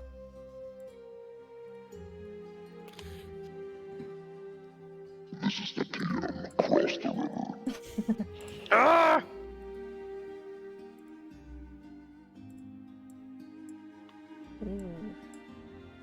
While you set that up, Mike, I'm gonna talk to Donar and say, I found something in the book that might be of interest to you. Apparently, a giant salamander is around these parts. For some reason, I Perhaps can't move we you, can- Megan. Perhaps we can hunt it and you can use it somehow. Now that does sound interesting. I have not had salamander in a very long time. Oh, you have partaken before. Interesting. I have sampled all over this material and non-material planes. Fascinating. All right, I'm gonna change music right now, and I would like everyone to roll me initiative as you start to see coming from the beyond the trees these almost amorphous blobs start to move closer. You see that there are 2 of them currently. Eek. 5. All right, hold on. 7. Before you give me your numbers, I have to write everything down. This is gonna be a thing, so roll them and keep it in mind. God, Devin, Cass, what did you do? I didn't do anything. He's my little Yeah, I guard. was just fishing. How did we end up in this sticky situation? I look up with my pole in the water going, sacre bleu. You made too much noise. Okay, Nature is a fickle mistress. Cass, what did you roll? 4. No, Malachi. Malachi, what did you roll? I rolled an 8. An 8. Wow. Okay. Yeah, we got real low in that I don't think initiative. anybody Megan, what did you get? 7. Are we in order? What is going on? Are we? Donar, what did you get? 5. I don't feel so bad anymore. Mathis, what did you get? 8. What the hell? Did we get an order? Did we go in order? I don't know, I man. got 4. I 5. heard a Somebody get 5. 6? I mean, I got a 6, but what plus 1 initiative 7. I got an 8, 6 plus 2. I got a 5 plus 3, yeah. Oh shit. Okay. All right, I got it. What is going on, We guys? are going to die. I think this blob's about to take us out. Only one of those was astral rolls, so it's not just their fault. Let's see what their speed is. So you start to see the creatures start to move closer. I was gonna say we have company. But that is as Ah, far as they that- can go. I see food has found us. Malachi, you are first. Wow. I would like to spend an action to see if those things are perhaps edible. Go ahead and roll me a nature check.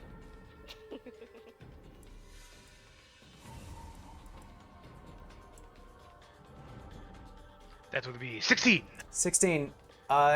You've worked with sort of amorphous blobs before, but you're not sure about these types. Well, that is a problem. I will end my turn. Okay. After that, Mathis, you're up. I'm going to take a bonus action and give Bardic Inspiration D8 to Megan. Okay. Megan, keep that in mind. You have a D8 on hand. Should probably be out of the water as well. And I'm also going to cast Blade Ward on myself. Okay. Blade Ward hasn't been cast as you place your own hand on. Oh, that's right. You place your own hand onto your body, and you start to feel this arcane energy start to swirl around you. And I'm just going to stay still. In turn. Megan, you're up. Okay, real fast, Bard. What does this D8 do? It adds a +8 to any skill or attack roll or saving throw. Okay. I'm sorry, one ability check, attack roll, or saving throw. Ability check, attack roll, saving throw. Yeah. Got it. +8. One time All right, so within the don't use next it. 10 minutes. So Don't use it yet.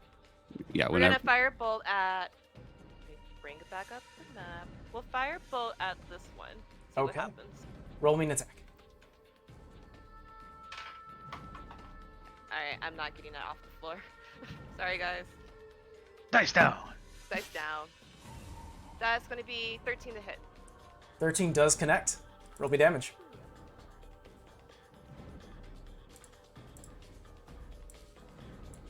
That's gonna be 5 points of damage. Ooh. Yeah, you release your hand, and this time almost like a. Have you ever seen those like hot peppermint candies? Like that style of red races forward and smacks into the jelly. You see it. Take it, but continue moving. I don't like it still moving, but I'm gonna end my turn there. Donar, you're I'm up. I'm gonna mention that I'm playing my my fish-shaped musical instrument Oh, that's at right. the moment. Yeah. For the inspiration, and I'm just gonna continue playing. Now these glowing balls are hostile, huh? Are they? They are the ones that are sort of. They're the fish that are jumping out and then coming back in. Oh, okay. So they're the actual jelly is what? Okay. Yeah. I'm gonna move. How deep is the river? I would say it's only about a foot deep. Oh, then I cross. Okay. That's a. Let me make sure that's 30 feet, but I'm pretty sure. Yeah, it's like 25. This will be 30 feet. As you cross, you do take 3 points of cold damage. As you start to get further deep into the water, it does chill you to the bone. All right, guys. Well, we've been out here for a couple hours, and I'm already feeling kind of weak, but that's okay. Oh no! Quick, Oh, no. get some spice. No, I'm not that bad, but it's been a while. So I am gonna cast cantrip poison spray. Okay. Let's see here. Got it.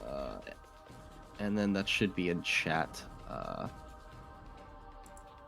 Save DC 14 con. I will roll that now.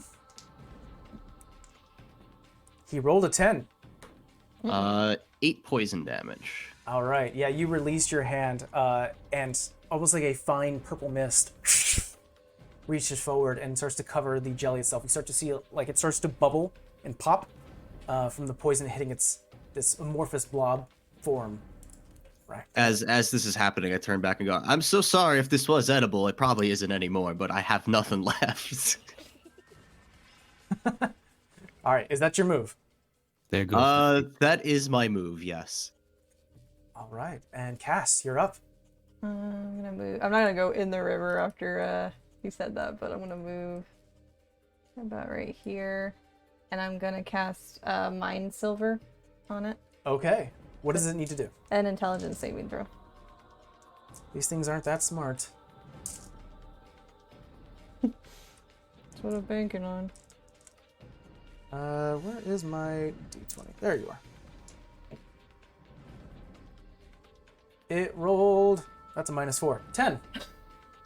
You fail. So you take 2d6, and then let me see. They have to minus a d4 from the next saving throw it makes. Got it. So it almost has like a temporary bane on it. Yeah. Got it. 4 points of psychic damage. Okay. So it says it has like a spike in its head. Yeah, this almost like purple, bright pink spike slams into the blob itself, and it's currently starting to move backwards, but then starts to move forward. But you do see that it is being affected by whatever you just hit it with. Okay. That'll end my turn. All right, it is now the jelly's turns. This one.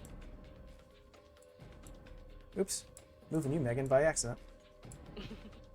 This one definitely will go towards you, Donar. And with a sort of this yellowish pseudopod reaches out for you. And will hit with a 17. Oh, I think that hits. Yeah, I am. Yeah, that hits. Okay. Oh no. That does 8 points of bludgeoning damage Uh-oh. Oof. as it smacks you across the head. You almost become a daze as the pseudopod slinks back into its body. What's his health at right now? I'm at half health. Oh, are you talking about me or the jelly? You. Half health. Okay. Thank you. All right, that's its turns. Malachi, you're up. Oh no. Our party is being hurt. I'm moved like right over here. Do I have a line of sight with the jelly? You do. Malachi is gonna summon a couple of ice cubes from his hand and cast Ray of Frost on the jelly. Okay. Yeah, these multiple ice cubes come forth due to your arcane knowledge, and you thrust them forward, causing this beam of ice. Does it need to make a save? It does not. Okay, it's an attack roll. Go ahead and make your attack. Yeah. That is going to be. Ooh, that's going to be 26 to hit. That hits. Cool. And now I am going to roll 2d8.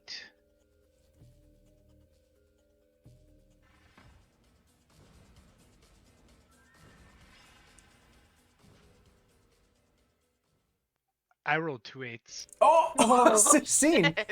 That's a pretty good hit, man. and its speed is reduced by 10 feet until the start of my next turn. All right, I'm going to put that too. By 10, you said, right? Yeah. It's not. That has never happened to me before. Oh god. Okay, I gotta have to do some math now, 'cause odd stuff. Yeah, there we go. Yeah, you start to see some of the bottom of the jelly where it's currently moving over the grass and foliage starts to freeze, and it snaps off, and the jelly itself is starting to get a little smaller. I'm not going to consider it a smaller size in terms of astral, but it definitely is starting to get weaker and weaker, and you see parts of it starting to crumble off. This isn't like a gelatinous cube situation where we're creating more of them, right? You don't know. Oh god. Mathis, you're up. How much damage was taken through the water? You do see that when Donard walked past, he definitely was like grabbing his leg a little bit, like it was being frozen. You don't know. Okay, let's see. What was the button in Astral to? Oh, there it is. Shift. Okay, I'm going to take my move and walk up to Donab through the water. All right, so you're going through the water? Yeah. So I'm in touching range. Okay, you take 2 points of cold damage. Okay. Worth it. -2. 28. And then I'm going to cast Cure Cure Wounds on Donab, which is basically a D8 +6, which is my spell attack. That's my spell I think it's casting your modifier. spell modifier, so it should be your charisma. So plus, I think you're a +4. +3. Oh, you're +3. So it's your D8 +3. That would be a 9. 9 points health back. Thank you. Yeah. Playing with my, I spin a little tune that sounds more melodic and calming as you feel a warmth go over you. The stars that are circling around my head slowly start to disappear. Sort of realign your eyes, trying to get everything back. And I'm going to use a bonus action to give a bardic inspiration because he heard that and was inspired by it. So now Donar has a bonus D8. All right, mark that down, Donar, that you have a bardic inspiration. Ka-ching. All right, that was your movement, your action, your bonus action. Yep, It I'm is done. now. Let's see. Oh, I think I skipped a few people. So Megan, you're next. All right. So this guy is currently in the water, correct? Oh, I'm in the right order. Yes. So the jelly is currently in the water. I don't like he's in the water, so I'm gonna back off because I know he's gonna come up here after me, and then I'm gonna shoot the another firebolt at it. Okay. Roll me attack. Oh, that's not good. 11. 11. That hits. That's gonna be 2 points damage. Okay. Yeah, the fireball burns a little bit of the charred jelly and starts to fall into the water and is taken down the river, but is still moving. It's a sturdy, gelatinous. Donar, you're next. What is the instrument that the kind gentleman behind me is playing? I don't know. It's It's like an ocarina. ocarina. It's an ocarina, yeah. Yeah. Just It's an happens ocarina to- that's shaped like a fish. That happens to be one of my favorite instruments, and the tune you're playing happens to be one of my favorites. So I do feel inspired. I am gonna do another poison spray because we might as well really double down on this. It's an edible thing now. So poison There goes our spray. sauce. DC 14 con. I roll, Oh, and I rolled the same thing again. That's funny. and that is. Beep, It makes a 13. Also, fails. So I believe that means it takes 8 points of damage. Am I wrong? No, you're right. It's in the Am I right? chat. Oh, I'm talking. I'm sorry, I pushed the talk. Yeah, it does 8 plus 1d8. I'm just finding my IRL one. One sec. No worries. Well, regardless, Donner, go ahead and describe how you take out this jelly. Yeah, well, after being bludgeoned by it, I was kind of taken back. I thought all hope was lost.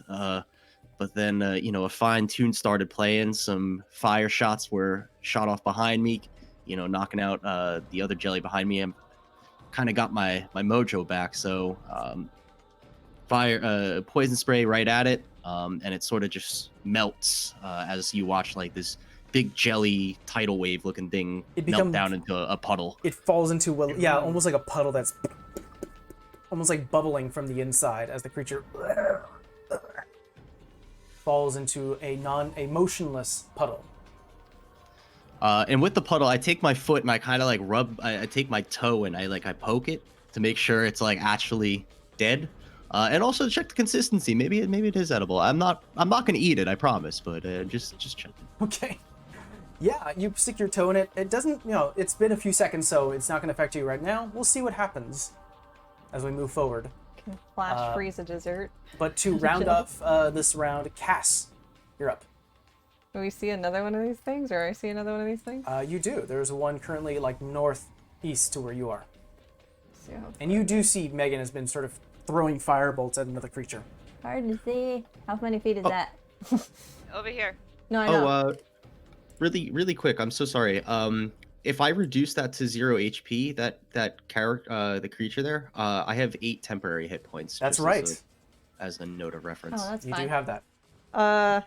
2 Eldritch Blasts. 2 Eldritch Blasts. Make 2 attacks. That's 6. So... Ooh. Math. Don't do it very well. Okay. 22 for the first hit, Okay, that hits. and 18 for the second hit. That hits as well. Roll me 2d10s. And do you have the evocation that adds your charisma modifier to the damage? I forget. I don't think so. I don't think I took it. Okay, regardless, it's 2d10. Oh no. 11 points damage. 11 points of damage. Fuck. Where is it? There it is. So guys, what we're going to do is we're going to go ahead and pause the fight right now as we currently hit 4 o'clock. We're going to go and take a quick 10-minute break, and we'll pick up at the top of the round to see what happens.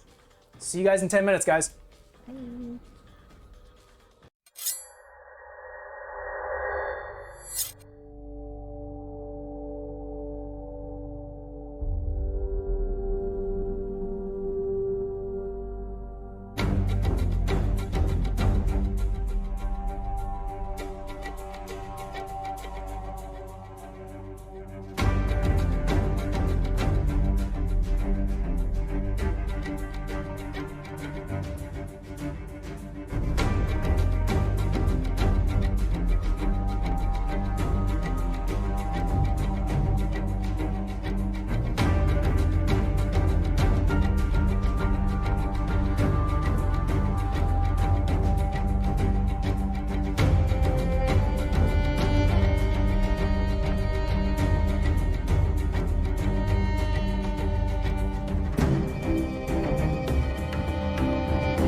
Hey everyone, we're back.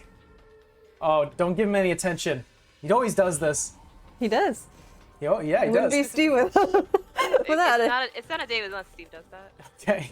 Well, we're gonna head back to the top of the round. Unfortunately, this jelly here is no longer moving. However, this one does move. So 5, 10. No. We'll head here, and it's gonna reach out for its pseudopod. Let's see what it's reached. Pseudopod? Yeah, towards you, Cass. Of course it is. Reaches out towards you. 16 to hit. All right, that'll hit. And it does 8 points of bludgeoning damage as this one cracks across your ribs. You do feel like, though it is like this moving amorphous blob, it does like crunch up, like almost like get its center of mass and like a hammer hit your side. Whack. Can I do... Oh, this is going to do this at 3rd level, though. No, I'll hold it. I'll just take damage. Okay, you take the damage. Feel the the fact that it just hit you. Now we're gonna move over to Malachi. Third time's a charm. I almost mixed Malachi and with Mathis together, but it's Malachi. A lot of M's. One true pairing, man. I love the silence on that. Nope, don't give it attention. Nope. Don't give it attention. So I see the other jelly cross the river. So instinctively, I would twirl around to it, revealing a secret bag of spices, which I will open, and I will say, "You must be more electrifying," and I will cast Shocking Grasp. Okay, make an attack roll, I believe. Can the pun please do +2 damage to me? Yes, Psychic I damage. support this. All right, rolling attack.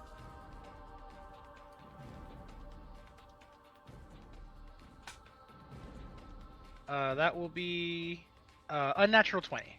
Unnatural 20, you definitely connect with it.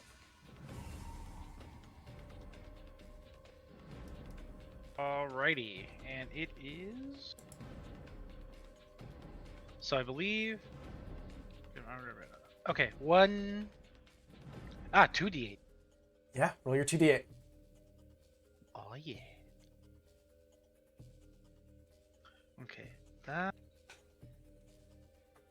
7 points of lightning damage. Lightning damage, you said, right? Yep, and it cannot take reactions until the start of its next turn. Understood. However, Zap.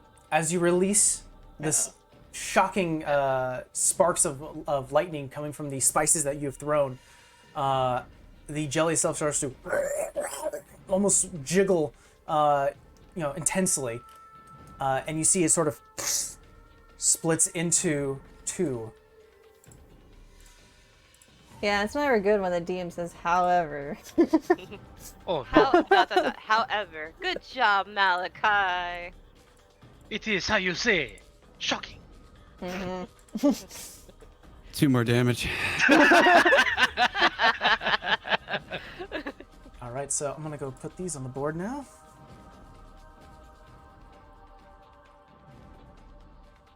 All right, Malachi, as you release your this electric energy, it does split into 2, still vibrating with the amount of electricity flowing through it. Mathis, is your turn. Okay. Let's see. Where am I? I'm gonna look towards the glowing ball, and I'm just gonna stare at it. No. Shiny. Yeah. So I'm. What's your health at again, Donna? I'm fine. I'm 20. I'm basically 27 plus the 8 temporary. Okay, so you're good. So I'm gonna walk up. What? May I interrupt real quick? I'm sorry. I just failed to notice something that is actually very relevant here. It's within touch range. Oh, So Then I'm going to just move my way right over here and continue. I'm sorry. we're gonna put you here since you'd have to be right next to it. It was standing right here. Okay, So, sounds good. Yeah, go ahead. Sorry. sorry. Continue, Mathis. I'm actually gonna just do a basic attack. I'm gonna go up to the glowing ball and use my rapier Okay, make me an attack. along with my dagger offhand. I don't know how to do offhand weapon rolls though, so you just have to let me know. You just roll a d20 and you add your dex. You don't add any proficiency. Okay. So that'd be plus. Oh, you mean instead of like +5, it'd be +2? Yeah, but this is for your. So you have an attack, and I believe you're proficient with your rapier. But if you want to do another offhand attack, then that would not add that proficiency bonus. So it's 17 + 5, 23. That connects. I think that's 23 or 22. Excuse me.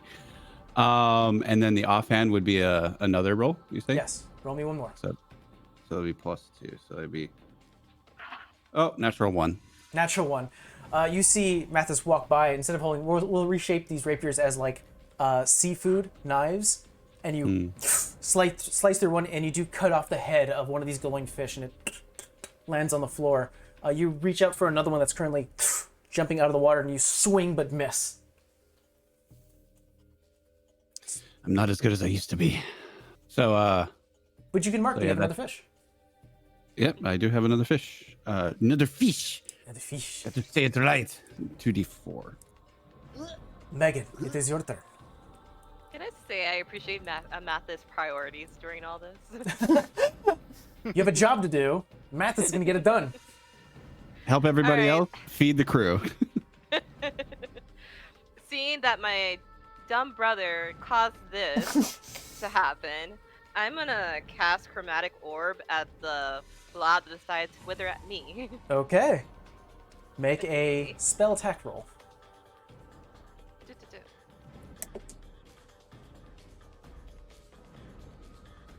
Ooh, nat 20. Nat 20.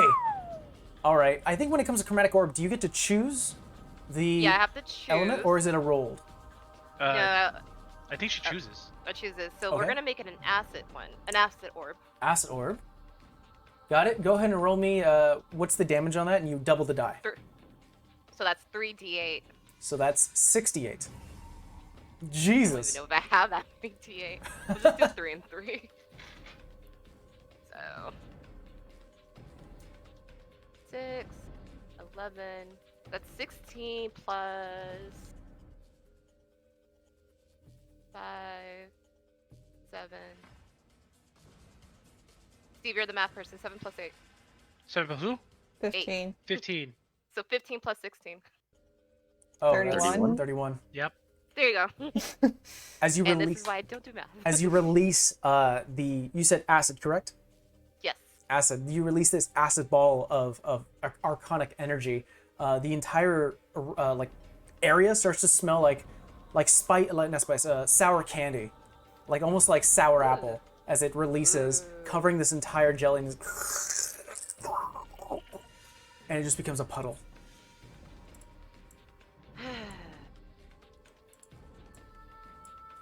Yeah, that smells kind of fine though. Does anyone want to?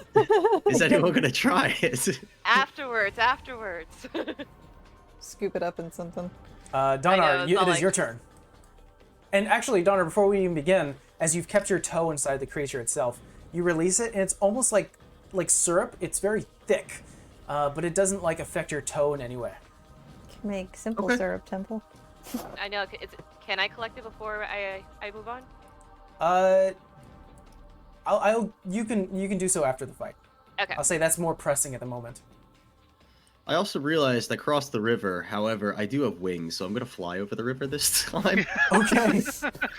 Because that would prevent the cold damage. I think. And behind your cloak, these red wings start to spread, and you fly ever so daintily over the ocean, or over the river, and you land on the other side. And I can't really do much. There's one left, right? Mhm. If I do poison spray, I believe that's friendly fire, right? Like you guys would be caught in the crossfire, I think, Let's see, right? how far did you travel? Yeah, that's your 30 feet. It's a 10-foot cone, if I thought. You would hit someone. Yeah. Take one for team. You take one for you split it. You take one for team. As Or a chef, like I've where you could kind of trick it where you won't do that because it's kind of. Unless you angle. I don't know. What you got, Donar? well, as a chef, I took an oath that I would never poison a patron or friend. So, Aww. Just pretend we are neither patron nor friend. You Do could what's called poison done. Malachi. It's called the Yomocratic Oath. I 2 more psychic I Yeah, damage. 2 to more everyone. psychic damage. I pick up a stick and I'm gonna get ready to use it in basically a improvised attack for next round. I don't think I can move anymore. Gotcha. You can always dash to it, but unfortunately you wouldn't be able to attack. You know what? I'll dash. I'll pick up a stick as I'm dashing, You and then grab a yeah, stick that'll as end you- my turn. Perfect. Let me A get my steak. order back in order. Cass, you're up. Vampiric touch on this one in front of me. Okay. Does it need to make a save? Or is it an No, I attack? have to make a melee spell attack, Make your melee spell attack. which is a +6. Ugh, 9. That still hits. Ooh, yay. Let me see how many. 3d6. 3d6. Okay. Yeah, and I get to siphon. Oops, that dice goes is that deadly. Some life force from this thing. Banished to the abyss. It's like, 7 points of necrotic damage. All right. Yeah, you actually reach your hands in to this jelly and you grab hold of whatever essence is inside, and you just hear. You start to feel like almost the energy life source is starting to be siphoned back into you. So I take half of that as healing, so 3 points? Yeah, That's you it? take 3 points of healing, and the jelly is starting to drop part of its body. It's still up, but it's not looking good.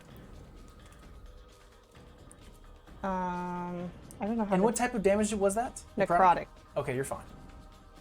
I'm gonna use a telekinetic power, but I'm gonna need your help with the math. Okay, as a bonus action? Yeah, it's a bonus action to shove it. Oh, to shove it. Uh-huh. Okay, what does it read? It has to make a DC 8 plus my proficiency plus the ability modifier of the score increased by this feat. So I'm assuming it's charisma. So what's your charisma modifier? +3. So 3, and I believe your proficiency bonus should be 3 at level 5. Someone correct me if I'm wrong. I think it's 2. It's probably I a just 2. pulled out a calculator. So 3 plus what? I think it's 2, so it's a +5. So then 8 plus 5, so 13. So it's gonna make a 13 charisma save? Strength. Strength save, okay. It rolled a 10. Okay, so sorry. You're moved 5 feet away from me, and trying to see what else. Yeah, you're just shoved. Okay, only Only 5 feet. Cass hears this in her head. Get back. And it is pushed, moved back 5 feet. And that'll end my turn. Trying to see what happened to my dice. All right. It's gone for forever. Back to the jelly. It is its turn. It's going to move forward, and I'm going to roll 1, 2, 3. I'm gonna write down 13 now that we figured out that math. Cass is going to attack you, Of course it is. and that's going to be a 15 to hit. Damn, by 1 because of the shadows. Yeah, hits. Oh, It's not that high of a hit. You take 6 points of bludgeoning damage. Okay. So it cracks against the other side of the ribs. And Malachi, you're up. it looks like it has made sure your ribs are properly prepared, evenly. Got tenderized. Donna's like, oh, this is how you tenderize meat. This is exactly how This you is do it. how the you shit out of tenderize it. meat. Yes. Yeah. I'm going to cast. Let me cast Ray of Frost again on it, Okay. Roll me a spell attack. and that will be. Ooh, that is not so good. That'll be 9. That still hits. Oh, thank God. All right, so that will be. That is also not good. And that is also not good. That is going to be 2 points of cold damage, and Ouch. what was the thing about Ray of Frost? Its speed is reduced by 10. All right. I'm going to be fairly honest with everyone. The creature has 1 HP left. So we're moving off to Mathis. If you have something to make a connect, you may kill the creature. Come on, Bard. Connect at that distance. What's the distance here? That I would can't be see So you it. shift. about 30 feet away from you. Oops, hold on. Rolling ball, so it's over here, 30 feet. I don't think I'd be able to reach from there. Okay. You can attempt to get more fish if you wish. Yeah, that's what I'm gonna do. All right, make 2 attack rolls, much like how the last round, one with your proficiency, one without. 18 That connects. So that's another fish in your pocket. and 18. You got 2 fish. Yay! 3. Quick slashes against you're almost like waiting like a predator as you see the fish. You cut it, and the head rolls to the side. And you do the same to another one that it almost escapes, but you get it on the downswing. Okay. And I'm going to move. Let's see. That's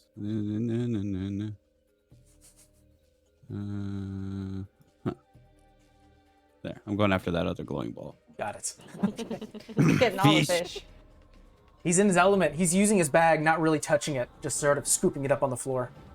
I have gloves on. Oh, so we're doing that. Yeah, you pick it up, put it into the bag. Megan. All right, I'm gonna just go ahead and do it. I'm going to walk up to it and just take my candy thermometer staff and just swing at the back of it. Make me attack roll. Plus modifier 11. 11 connects. And this is bludgeoning damage, correct? Yes. I don't like that smile. Luckily, it wasn't slashing damage, but you do smack the creature, and with its last remaining life force, it starts to slump into a puddle, dead. You guys are out of initiative. Ain't good. Yay. My Megan, how very barbaric of I'm just bored. you. If you wanted to bore the creature to death, you should have just told them about your cooking style. Oh. Haha, I this just, is fine. I just turned around and walked away. No, wait, come back. I'm gonna just put some of the gelatinous gel into some bottles. It Sure. might be useful. Go ahead and mark that one of those vials holds the oozes, but it has a very sour apple taste to it. Make sure to avoid the one that I poison sprayed. You might, gonna want to say- avoid that one altogether. That one has a very Sour pungent, apple. like a metallic smell, and you're like, maybe not that. What about the one that's slumped over? Anything or no? That's the one. That one's almost poison like spray one. Oh no, that was the one. The Yeah. bigger one is what Donner hit. The one Yeah. that's is this one here, number 3. That one is the one that you bludgeoned to death, and it has sort of a, almost like a barbecue smell to it and taste. Yeah, I'm good. There you go.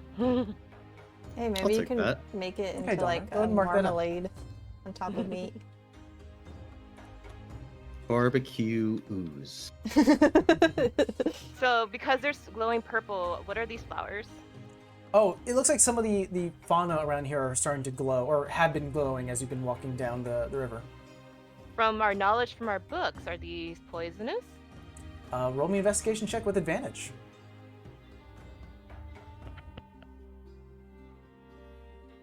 Eh. How I rolled the same goddamn thing? 10. 10. You're fairly confident they're not poisonous. Alright. I'm gonna cut some flowers. Go ahead and mark that you have almost like lettuce leaves. Do I hear anything in the distance? Like, do I hear or can I see rather on the ground like any footsteps of like a large animal? Roll me a survival check.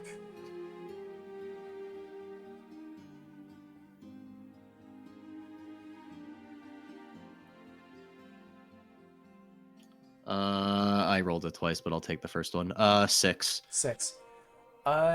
You're starting to look around, and it may be because the river and the water set interacts with sort of the mud around here that it looks like there have been multiple creatures in this space, but you can't like, assess which way they went. There are definitely creatures in this forest, but it's hard to make out. Would I get an advantage if I like flew up a little bit, or is the canopy kind of blocking that? I'd give you advantage. Yeah, using your terrain a little, to your So- advantage here. Well, since I rolled it twice, if I get advantage, the second one was 24. I don't know if that's Fine. cheesing We'll keep it it. though. We'll keep it, because you would have done that anyways.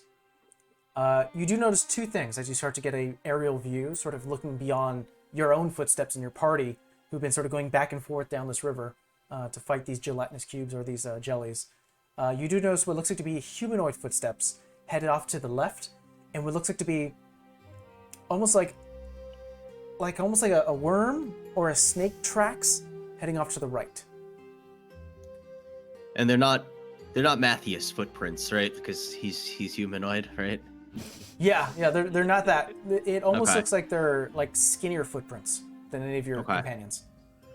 So snake and humanoid footprints. Okay. I fly back down. I relay that to the group. Oh, it almost sounds like big salamander. How big were footprints? Oh, my mind did not go there. Okay, yeah, that You makes are welcome. sense. That sounds. Maybe we should go hunting it.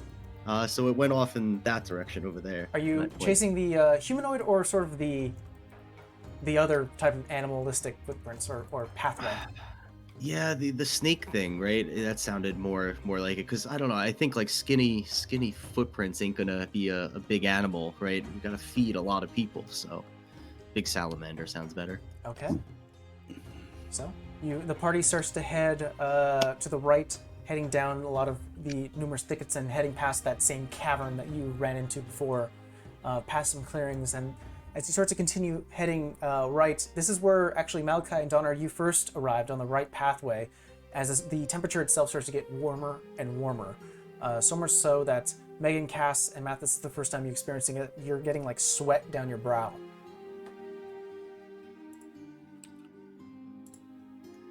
This is almost now too obvious. This sounds like obviously salamander-esque or reptile-esque conditions. Is there a cave? Everyone roll me a perception check. See if maybe you can Am I find with something. the group? You are. Okay. Because last I knew, I was after a fish. Oh, you're collecting you've already collected your fish, Mathis, and you're like, you have numerous now in your pack, and you're like, okay, I'm following them, or unless you want to do something else. No. Makes sense. Gotcha. Unnatural 20. Unnatural 20. 18. 15. 12? What are we rolling? A perception check. Perception. Perception. Okay, so Malachi, what'd you get? Malachi? Sorry, I rolled an 18. 18? Megan? Unnatural 20. Okay. Cass? 15. Donar? 12. Okay, and Mathis? 11. I'll say Donner and Mathis, unfortunately, you're not the ones that catch this, but everyone else does hear something speaking in a language. I don't. Do any of you speak Primordial?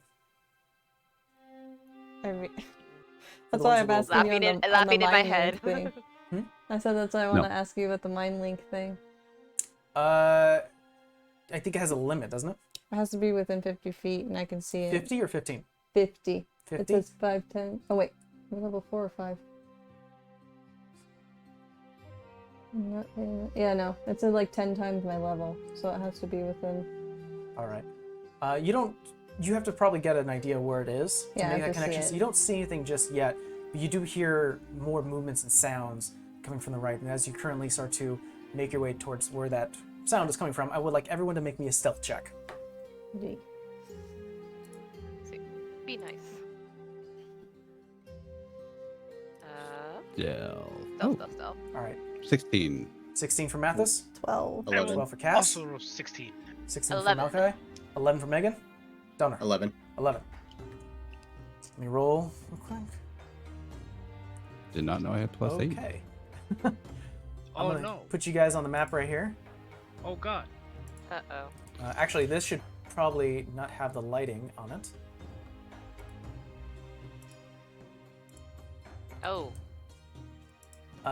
At the moment, it seems like the creature beyond this cliffside that you've made your way to, and as you've been walking closer and closer to this very dim orange and red glow, the plant life around you starts to almost wither and die due to the heat, and it is getting very, very, very hot. As you currently are slowly making your way there, you do catch a glimpse of this red creature almost like a snake-like body currently holding a triton.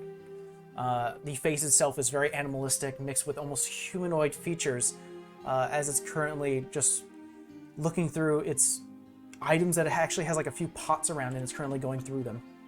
It doesn't notice you. So it does see us. It doesn't. It doesn't. Oh, it does doesn't. not. It rolled fairly low on its perception. So, looks like our big hunt is there. We must all band together and kill it.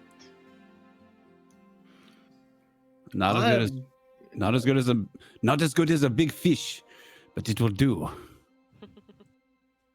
I am wondering if we should take a short rest.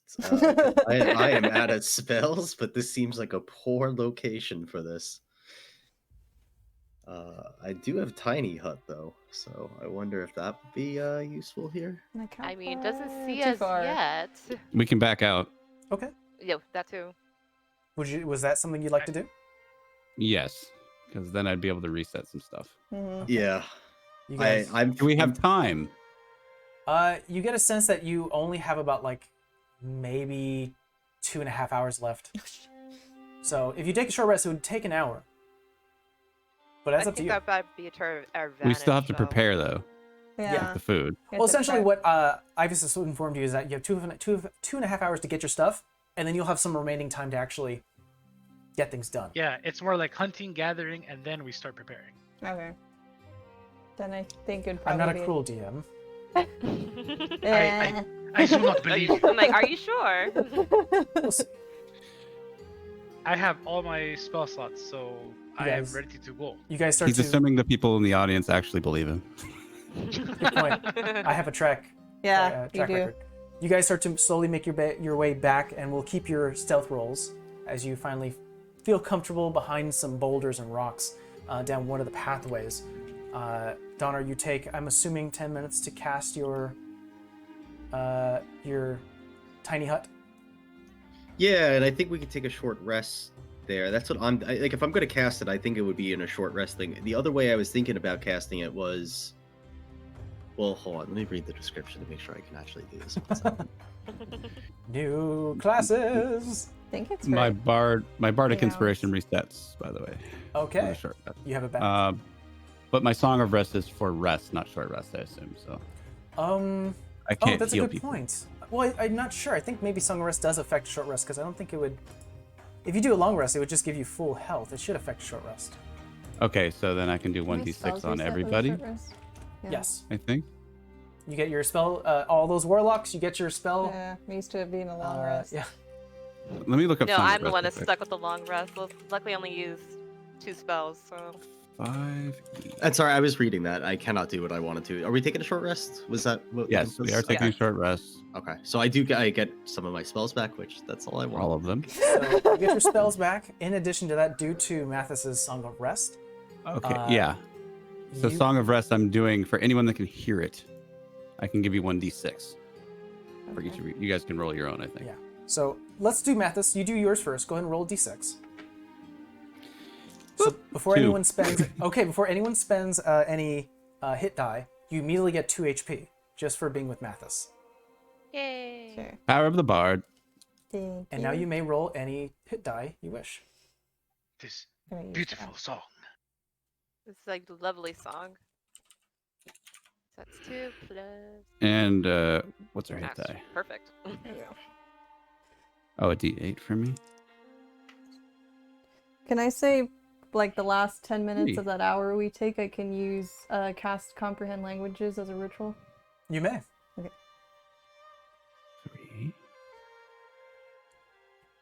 For mine, And I'm Link, gonna it says ca- it doesn't have to understand me, but... it's Can okay. I ritual cast detect magic? You may. Okay. All right. After everyone has sort of taken a breather, guarded by Mathis's songs, feeling much better.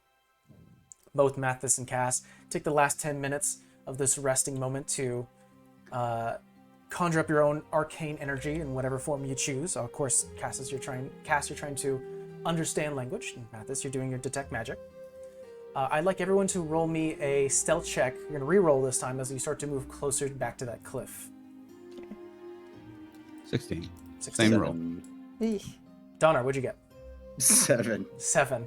4. 4. Bad dice. And my Nine. big dragon 9. feet. Nat 20. Nat 20. Nat 20! Oh. As you guys start Damn to you. head closer, let's see, Donner, you roll low. Who else kind of rolled? Cass, you roll low. And Megan. As you start to head closer, you do hear you step on a very dried branch. And not only that, you start to tumble down the cliff side. So, Donner, Cass, and Megan. Mathis and Malachi, you see this as they currently are looking down and immediately, oh no! You don't take any damage as the bottom of it kind of almost moves. Like the rock is jelly a little bit. But you do hear this, Cass, as you currently have detect magic. I don't have- Intruders. Oh, not detect magic, Oh. Or comprehend comprehend languages. You do detect that. Uh-oh. I'd like everyone to roll me initiative. Uh-oh. Do not tell me. What does uh-oh means? He doesn't see us. That thing over there doesn't see us as friends. Let's just say that. Sees us more like dinner. I guess negotiating's out of the question. 12. Yeah, no negotiations. Alright. Got it. No negotiations for our fresh cut of meat. No defeat, no surrender. Okay. Well, I mean, don't salamanders regrow their tails back? We could talk about this at another time. There could have been something we could have worked out. All right, so we're going to do Cass. What did you roll? 14. 14. Malachi, what did you roll? 17. Megan, what did you roll? 16. Donar, what did you roll? I rolled a 12. Mathis, what did you get? Natural 20, 23. Woo! All right. Let me roll for... That's not too good. Man. That's even worse.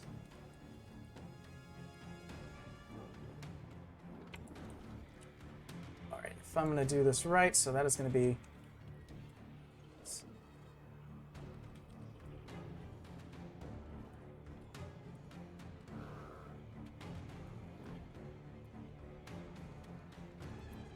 All right, first up is Mathis. But of course, I'm going to cast as a bonus action Bardic Inspiration on Donar. Donar, you have a Bardic, you have a D8 at your disposal. Can I also use? Okay, so it can hear me, right? It's got ears. Yes. It did talk. Okay, did. cool. Yay! I can do my stuff now. 'Cause I'm all about people that can hear me. I'm going to use a vicious mockery cantrip. Okay. So target within 60 feet can hear must take a DC 14 Wisdom save throw or take 2d4 psychic damage and has disadvantage for the next attack made before the end of its next He is turn. currently 85 feet away from you. You can use your movement to get down, though.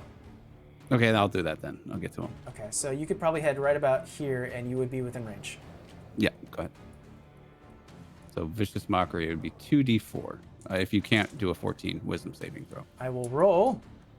Let me bring up the stats real quick. Yeah. I rolled a 2. Oh, I'm not using the blue die right now. I'm going to use this one now. I was gonna say, are those the shiny ones? That would be it's 2d4, so 4 plus 2, 6, and you're at disadvantage. For the Okay, next. I'm going to go ahead and put that. Do you say anything to mock this creature? Imagine a creature without a tail. I take 2 psychic damage. Yeah, I look at Cask, I'm like, did it respond? Yeah, did it say something? It just growled right now. It's not its turn. didn't speak anything. Malachi, you're up. Well, I do not know much about meat, for I know only master of spice. However, I do know that we must keep it as cold as possible. So allow me to do so. I am going to cast Chromatic Herb at a 3rd level spell. What is the range of Chromatic Orb? Chromatic Herb is 90 feet. You are Herb? within range. You don't need to move. I am very smart. Yes, I am. All right, here we go. Yeah, go ahead and roll. 16 to hit. That does hit. Oof. And what is the type of damage you're doing? Well, it is going to be ice damage, cold, Okay, go ahead and roll me. and because I cast it at 3rd level slot, it is going to be 5d8. That's right. I come for very big damage.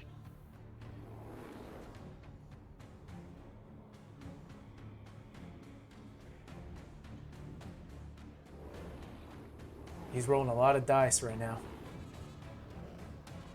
23 points of cold damage. Oh boy. Okay, got it. You release this orb of arcane energy, and you release it, and it actually it slams into the salamander, and you see bits of crystal starting to form and almost reaching to its neck on its arms too. So it's almost like making a vest full of ice. And as it breathes, you just see a bit of like a cold breath. It is not feeling good, I'll say. Must say your meat must be preserved. Megan, you are up. Let's see. I've been like going through stuff. It's like, what can I do? I know. I'm over here reading. I feel like I'm reading a novel. Oh, what kind of ground is this? It is almost like tectonic plates. Like you're stepping on magma, but it's cool to the touch. Strangely enough. Okay. Must be a lot of ice. Well, that feature's not working for me. God damn it. No, I was trying to figure out how far away I was from it. You Hold are shift. 50 feet away. Oh, there it goes. Yeah. I was. Never mind. I'm gonna move. How far do I need to be from it? All right. I'm gonna move about 20 feet. Okay. That's 30. 20. 1, 2, there. And I'm going to cast Burning Hands at it. Okay. Go ahead and I believe that's an attack roll, so go ahead and do so. Oh no, Burning Hands, is that I think it's a dex save. It's a dex save. Let me confirm something with you, I believe Mathis. The disadvantage he has, is that on attack rolls or is that also saving throws? Disadvantage on the next attack made before the end of its next turn. Got So it's attack roll. Okay, it's gonna roll straight then for saving throws. Right. What saving throw is it trying to make? Dex saving throw. Dex saving throw. It rolled an 18. Pass. Does it take half So damage? much for that. Creature takes 3. Wait, 3. On a fail roll, it takes 3d6. All right. I think it takes half of that.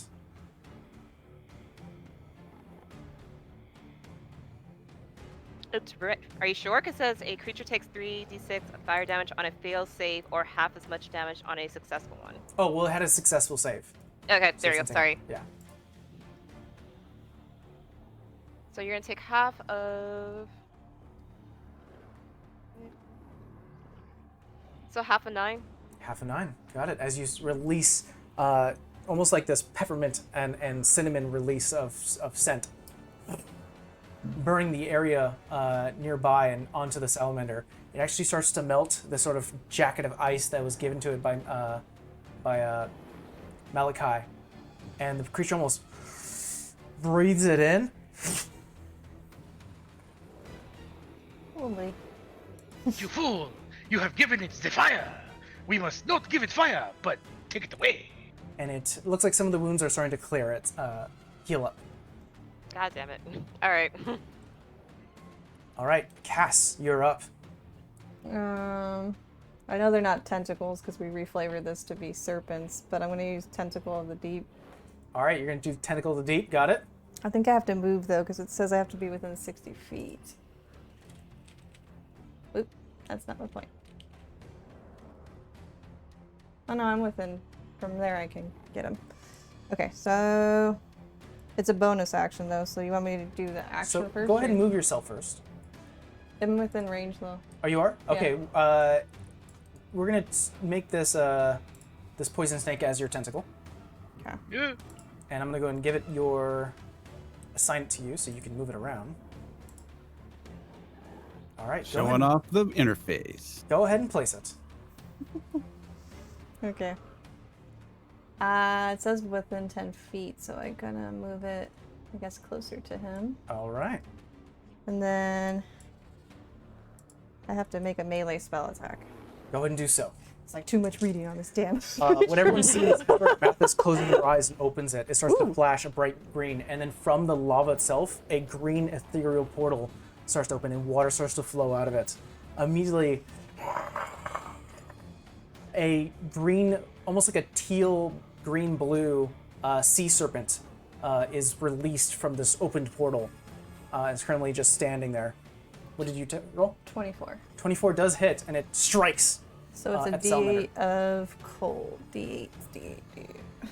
It does a D8 of cold. Mm-hmm. Got it. It's on a hit, the target takes 1d8 cold damage, and its speed is reduced by 10 feet until the start of my next turn. 4 points. 4 points. And that whole feature is a bonus action. That's right, and it stays up for a while. Yeah, stays up for a minute in combat. Yeah, it snaps at the creature's shoulder, and it starts to... Think of it like spiritual weapon, but not. Exactly. But like similar idea. So as your bonus action, do you have any movement or action? I can still use Eldritch Blast with that feature though, right? You may. It's cantrip. Okay, so 2 attacks then. Yeah, you're well within range. Yeah. First one's a 13. That does not hit. That other one doesn't hit either. That's a 11. Yeah. You release both green sickly energy. It was But just- like 15. It's too far away, and the creature sees it coming. Okay, ends my turn. It is now Salamander's turn. It will... Let's see here. It'll race towards Megan, but let me ask you a question, Cass. Does your snake get a reaction attack? It doesn't say there. Lasts for a minute. Okay, then probably not. No, I don't think so. Unless it is like, because what you call it? We could treat it like a spiritual weapon. So weapon. go ahead and make me another attack roll. Doesn't say it either. That's fine. We'll treat it like a spiritual weapon. We've never played this class before, the subclass. Doesn't matter. It's a 1. Okay, natural 1. It snaps back again, but unfortunately does not make connection. It is racing towards you, Megan. Neat. And it will... Let's see here. That dice is going away. It actually grasps onto its... it's actually a spear, not a trident. That's my mistake. But it actually grasps heavy onto the spear, and it starts to glow piping hot red. It reels back and it tries to attack you with it. And first hit is going to be a 24 to hit. That hits. Second one's going to be a 13 to hit. Miss. And it's going to attack with its tail. And that's going to be another 13 to hit. Miss. Okay, here we go. Where are my d8s? What kind of damage is this? The first you're going to take... You're going to take 14 points of piercing damage. Damn it, I was hoping this fire and like resistant. And you're going to take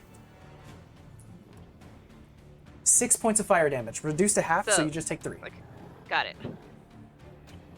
So 14 and 3. Mm-hmm. Ouch. All right, and that is going to be its turn. You do hear, though, it starts to turn towards the fire, and I think only Cass will understand it. It'll basically yell, "Intruders, come!" Oh. But Donar, it's your turn. Yeah. So I am gonna move here. And seeing as how it reacted to the fire hands before, I'm gonna avoid giving it my fire breath, which Okay. is what I originally was gonna do. I'm gonna do the poison spray. It seems to be working, so. All right, and just to clarify a little thing here, for both you, Mathis, and for everyone else, I did roll a disadvantage. Oh, okay. It's kind of the reason why I missed those other 2 times. DC 14, Constitution. Right. And then, oof, the poison damage. In that one, Ooh. Okay, it does 21 poison damage plus a 1d8 of damage. okay, 1. And now the meat is tainted. No, it's not. It's just the exterior. Well, We we could cook peel it it off. out. Don't worry. Very good. I We'll trust check it your out. cooking skill. The jelly turned out okay. It's okay. Maybe the poison makes the it jelly spicy. won't fix it. The 1 was a 1, Okay, not to worry. so 22. Yeah, you release this poison spray. This one actually a bigger plume, maybe because of the current heat around you, starts to erupt and almost catch it on flame. No, actually that would cause it to heal. It basically just does more damage, and you get a good side of it as it's not currently protected on the left side. Anything with your bonus action? Do I have a bonus action? I don't know. It doesn't say here anywhere, so I'm gonna assume I don't. Got That'll be the end of my turn, I think. You start to hear, Donar, I believe you would be the closest one to hear this, as you hear boom, boom. You start to see. Now we got fire jellies.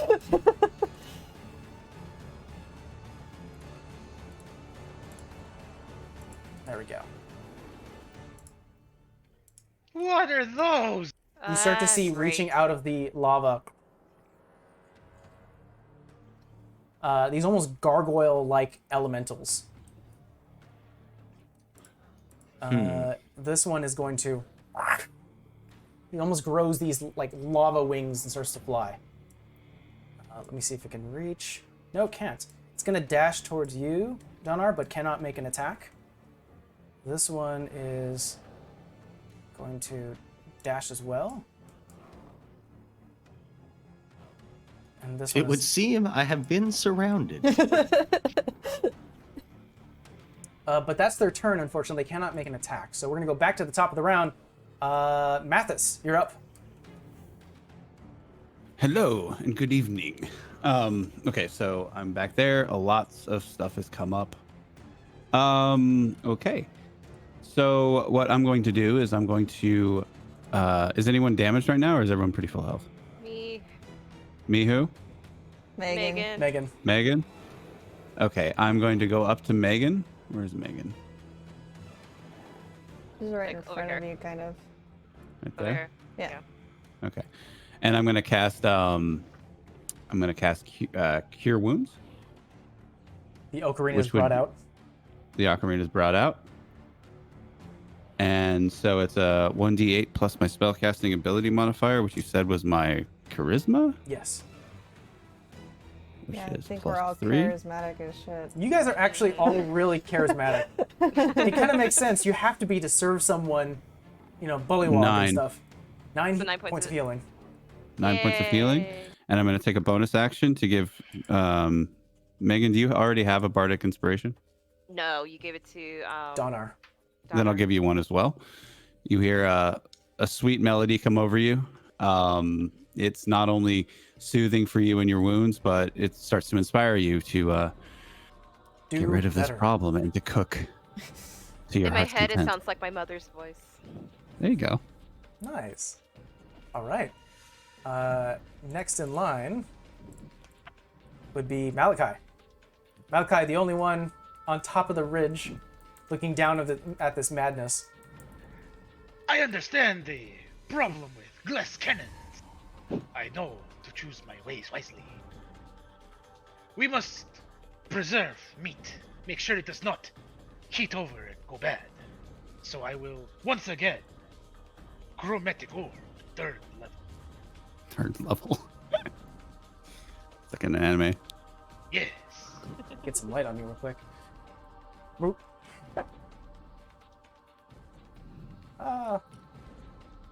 That will be 23 to hit.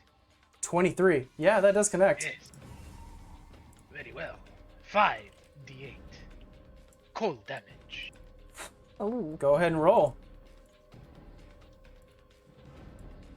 Okay, all right.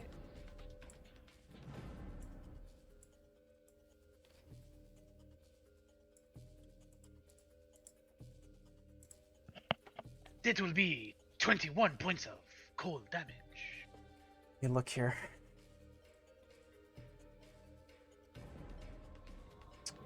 Shit. How do you want to do this? I would like to freeze him completely to preserve the meat. Flash frozen, man. Yeah. Yeah, as you- frozen. from Precisely. afar, almost like a spell sniper, you release this cold energy as it slams right into the creature's like cranium and then starts to. It is now frozen solid. I'll let you guys know that it actually it was vulnerable to cold damage, and you guys have been hitting it with so many cold spells that you guys. I mean, good choice of spells, to be honest. Flesh frozen. Preserve the flavor.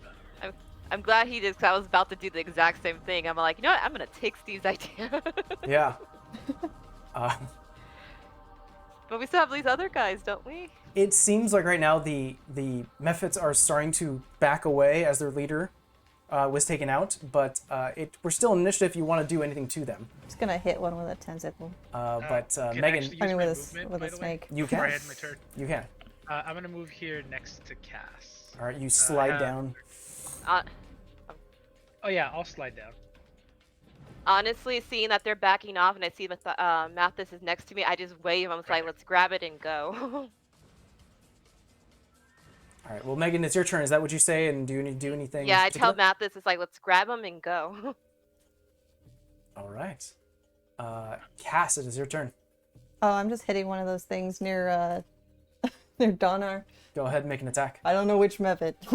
I assume the one that's 5 feet away from it. Yeah, so but number three. whatever one is closest that looks like it's gonna try and do something. Oh, let's see. 22. That connects. Doing math. D8 of cold. Huh, I rolled an 8. So you do some extra damage to this creature. 8 cold damage. You do 16. Oh, Ooh. Yeah, these majority of what's happening here is that like the Mephis like gets bit by this the sea serpent, and trying to already eat its it. wings start to freeze, and so does its lower body. But it's not looking good. It's still moving. That was your bonus action. Any action? yeah, you know what? I'll Eldritch Blast the other one that's next to him. Okay, make me 2 attacks. Okay. Hopefully they don't suck. 15 for the first one, Hits. and 16 for the second. Hits. Roll me 2d10s. 9 points. Okay. You guys have been rolling real well. Not the first time, but yeah. Yeah, 2 sickly green energy balls reach and hit the Mephits twice. You see bits of like lava and magma release from its body. That ends my turn. The salamander is no more, so it doesn't take its turn. It's frozen solid. Got me. Donar, it is your We're turn. good. And to be clear, there's just the 2. Oh no, the one is just heavily damaged, right? Yeah, so number 3 is heavily damaged. Okay. And this fellow over here, he's in the air, right? Yeah, he's not like fully up in the air. He's almost like just hovering like a foot off the ground, but he got hit twice with these Eldritch blasts. Okay. Yeah, I'm gonna fly up like maybe 15 feet just above him. Okay. And then I'm gonna do the acid spray like right above him. All right, before you do your action, you do leave its range, and it will make an opportunity attack against you. Oh, okay. Yeah. It got a natural 20. God damn it. No. No. And you take 6 points of slashing damage and 2 points of fire. However, I believe you're resistant, so 1 point of fire. Okay. All right. Yeah, and then the acid. I'll do that. Go ahead. Is that a cone? It's a poison spray cone. Yeah. I think you can probably hit both of them then, as you're currently 15 feet away from both Mephit 1 and 3. Yeah, let's do that. Let's hit him. All right. I believe That is a DC 14 con con, save. Ooh, this could. and then it's 7. One of them rolled a 9. The other one rolled a 5. So is the 7 spread, or is it they each get 7? They each get 7. Okay, so 7 each. Oh, and do I still have that bardic inspiration? You do. Just that's so hold on 1d8. I think that's for attack rolls, not for damage rolls. Oh, never mind. Doesn't matter. Question: is Dinar gonna move from there? He's currently he's flown 15 feet up. Okay, excellent. Yeah. However, one of the methods actually starts to bubble after the spray hits it, and you see parts of its body start to chunk off, like, and sort of falls into the ground. And this one is gone. This I one. do like little flying maneuvers to avoid the shrapnel. Yeah. Oh, good point. Thank you for reminding me. Oh, After. Oh no! Why are you giving us homework, teacher? Sorry, everyone. No one is. Actually, the other method is in range, so it's going to make a dex save. I think you may just cause a chain reaction going on right now. Uh-oh. Let's see. That's 7, so that means don't poison the meat. it fails its dex save, and it takes half of that, so it's 4. You actually kill this one too. What occurs is as you release the poison spray, method number 3 starts to dissolve into this orange ball of like condensed fire and explodes. And this other method, which was attacking you at the same time, looks to the right and is blown to smithereens. And this one also explodes. However, nothing is around it, so it doesn't affect it. I have a question for you, Cass. Is your tentacle affected by attacks? I think so. But let me see.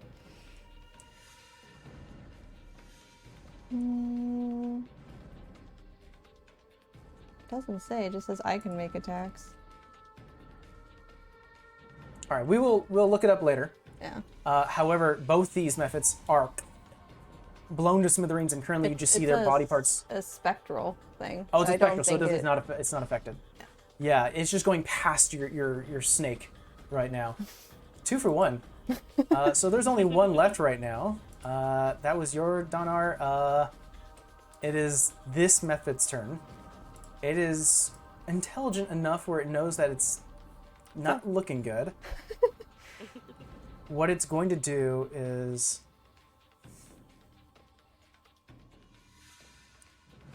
Yeah, I think it's going to risk getting hit. It's going to move out of your range, Megan, so you can make an opportunity attack.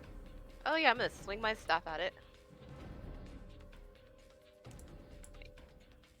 Is it? Yeah, okay. Okay, where's that D8? Oh, you're going to use your Bardic Inspiration. Nice. Yeah, so that's gonna be 13. That connects. Yay! 6. So that's gonna be 4 points of damage. Okay. 4 points. Yeah, it definitely gets hit from the behind as it currently keeps on flying backwards. It actually turns halfway through its movement and it goes... And just bits of like lava and magma start to spew out. I would like Mathis and Megan to make me... Where is it? Dexterity saving throws. I rolled 4 8s in a row, but let me put my points on it. Let's see. That's gonna be plus 1. 15. You Dexterity, you said? Yes, dexterity save. You save, Megan. 13. You save as well. Both of you take 8 points of fire damage. However, Mine's is half. no, sorry. We gotta change this up. 8 points of fire damage, however, you both save. So, Mathis, you take 4. And Megan, you take 2, since you're resistant to fire.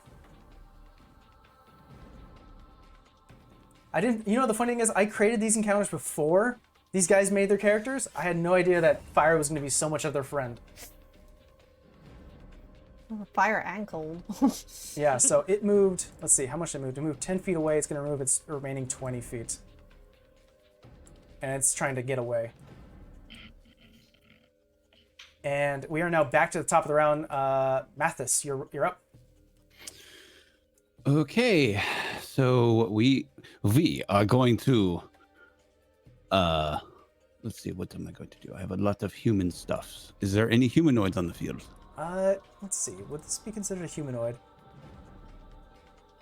You know what, for the sake of this, I would consider it a humanoid. It's got body, arms, legs, torso. The magma spirit? Yeah. Okay. We're homebrewing it.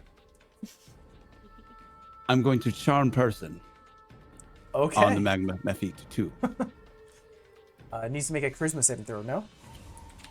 Don't Uh, think No, let me we're- wisdom. You attempt to charm a humanoid you can see within range. It must make a wisdom saving throw, so I do have to get in range of it. Let's see. You 30 are... feet. Yeah, you may need to move just about 5 feet up.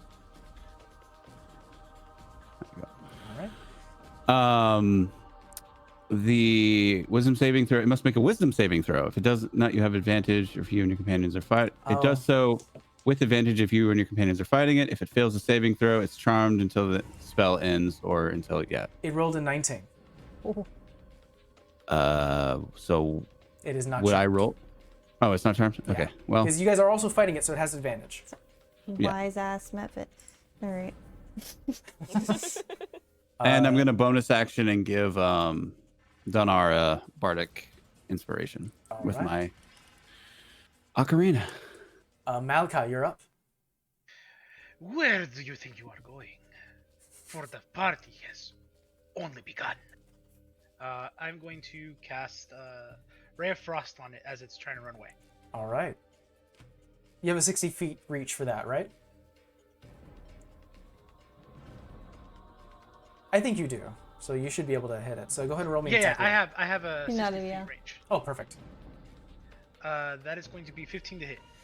That connects. Go ahead and roll me damage. All right, that is going to be 2d8. This could be it. Because goddamn cold damage. Hey man, that's a sturdy little method thus far. 7 points of cold damage. We double that. And how do you want to do this? I Never mind. would like to freeze his feet so he cannot run. It's already looking pretty bad as parts of its body starts to fall. Actually, its wings are like already broken off, and it's currently just walking at this point, running away. And its foot's freeze to the bottom, and it can't even look behind because it's currently trying to run away from you. And then, and it freezes into a statue. Centerpiece. Just chill. Oh God. No, let's not do the ice puns, please. All right, you guys are out of initiative. Question: the wings that fell off, are they still around? Hot to the touch? Can I pick them up? You can. You go up to the wings. They're actually chilled a lot more since it's been getting blasted with cold attacks. It's actually cooled down a bit. They almost look like they're like orange veins, still hot to the touch, but not hot enough where it burns you, especially you, being a red dragonborn. But it's almost like a nice centerpiece or something. You can get creative with it. I'm gonna take 2 wings. All right. You take the 2 wings. We should divide up that salamander thing. I don't know if any one of how big is it? Oh, it's I think that's fairly going to large be our creature. main I'd say course. from its head to its tail, Yeah. it's about 15 feet. Should Yeah, we we do it need so separate it here, or should we just take it back with us and do it I think there? we should just take it back with us. Malachi is actually going to walk up right next to Mathis and, nudge him on the side, point to the magma vent and say, "It looks like he has cold feet." 2 points psychic damage. Actually, that was a critical. Cass, you hear in your mind, I can't hold it anymore. And the snake is brought back down. Oh, okay.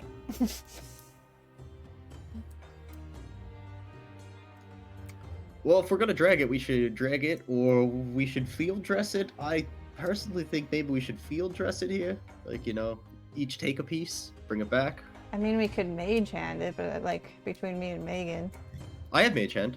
and Oh. you, So we have 3 we mages. could carry it. We could definitely homebrew it since each mage hand can hold 10 pounds each. You can hold 30 pounds beyond it. Okay. You, Just you hovering. killed 60 pounds of meat, but you can only carry 30 back to the wagon. Well, that's with the mage hands. You can do your own self too. Yeah, never mind. Could do that. So I'll carry it at once, or field dress it and everyone takes the piece back. How are we for time?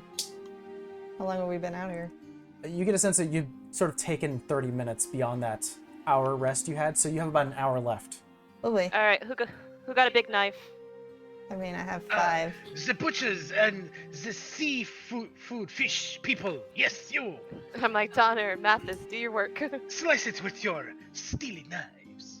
It's very hard for me to disgrace my fish knives with this horrible thing. But I will do it in this case. You owe me 2 more knives, Malachi. Very well. We shall work a deal. Donar and Mathis, go ahead and make me dexterity checks. Both at advantage, since you're both equally having parts of it. I'm sure Malachi and the rest are kind of pulling the flesh apart so that you have a better chance. 5. 5. Okay. Oh no. It's a little These dull hard. knives I got on my hands. Did you say Mathis? Yes, Mathis, since you're also 24. 24. With the assistance of Donar sort of pointing out where to go. Donar, though you're kind of cutting into a hard part of the flesh, Mathis, you do find something soft. And you've now gotten about 40 pounds of meat. I think that'll be Can I enough. keep going? Is there more? I'll say the rest is kind of unattainable, so it's a little harder. That's what Donar's been running into. And you're not sure Can how we long it would harvest- take you. Can we harvest something else? For garnish or for putting in a soup? I have idea. Why not break carcass into smaller parts for make stock? Let's see, who has a bludgeoning weapon? I think Megan, you do. The staff.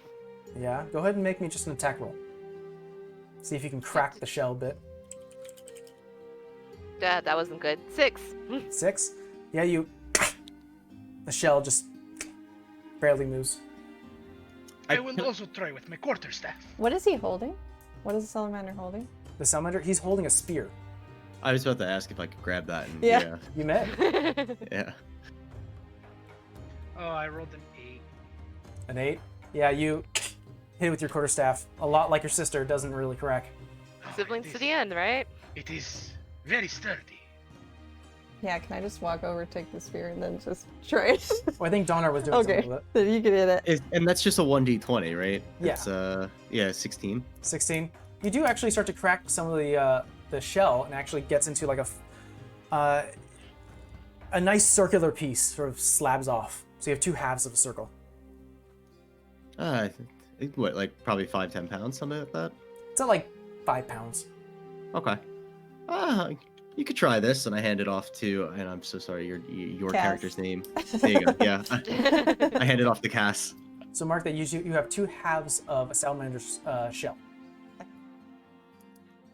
Because we're in a magma kind of cave, can I just look around to see if there's anything like jewels, crystals, decorative things? Go ahead and roll me an investigation check.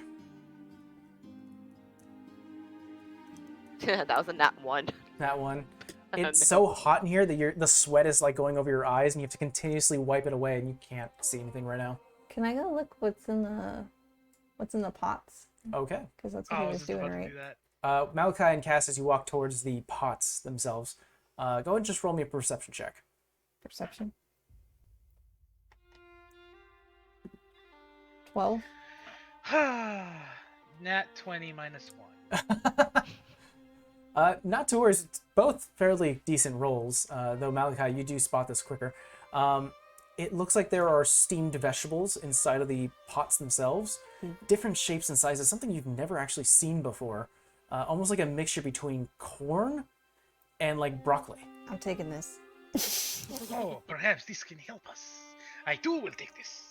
Okay, Could you we start just take the whole pot? Yeah, can we take the the whole pot is heavy. I'll I'll say since you're also carrying the flesh of the salamander, this may get a little. You're starting to round out of hands and bodies to pull things.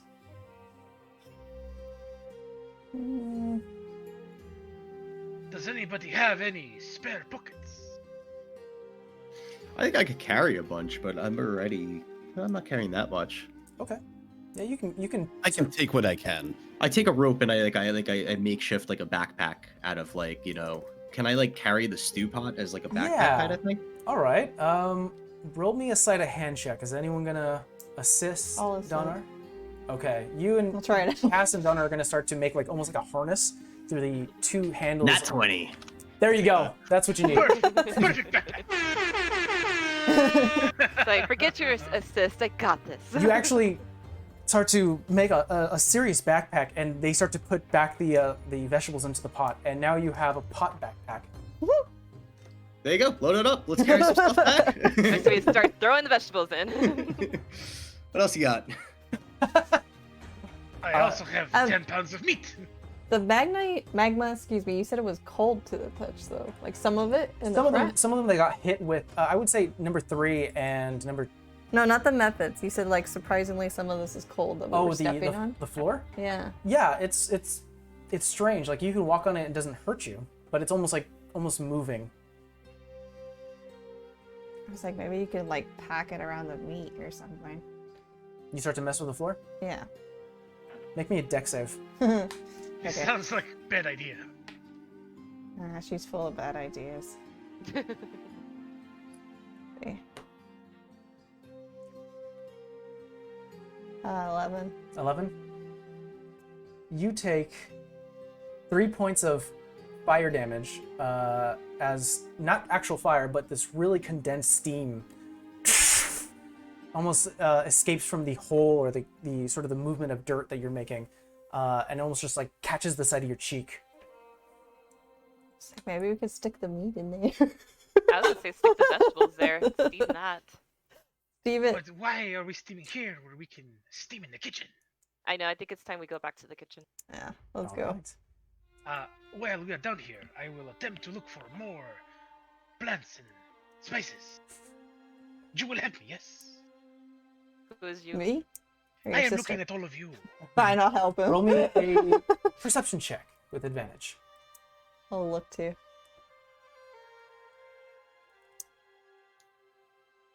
Ugh, it is going to be 12. 12. You find some off-looking plants, look almost brown and black, but you can't tell if that's their true color or because of the ash in the space. I will attempt to look for their little fruits or flowers. Well, we're going to keep your roll, and unfortunately that's what you find. What were they? But we'll say as you guys start to head back with the pot on Dunar's back, and the numerous flesh being carried by Mathis, Cass, Malachi, and Megan, as well as the circular shell, and numerous other things like the wings, you guys make your way back to the back area of the castle. I think we're good. You have about an hour left. Okay. I will look for Ivan, what's his name? Or Ivis. Ivis. Ivis is currently waiting there, like almost impatiently, just I think we got it. seems Thank that you you. have a Okay. find. But more importantly, were you able to retrieve my spice? We were able to bring back some. Unfortunately, it seems that your staff is currently running into a rush. We were able to grab your dwarven friend. He was able to bring back a few things. I'm gonna roll on a table real quick. And he was able to retrieve your spices, Malachi, and a 3-day marinating like fish, Mathis, that you've been sort of cooking up in lemon. Yes. But that's what they can retrieve. It is I okay, started Meg. ranking.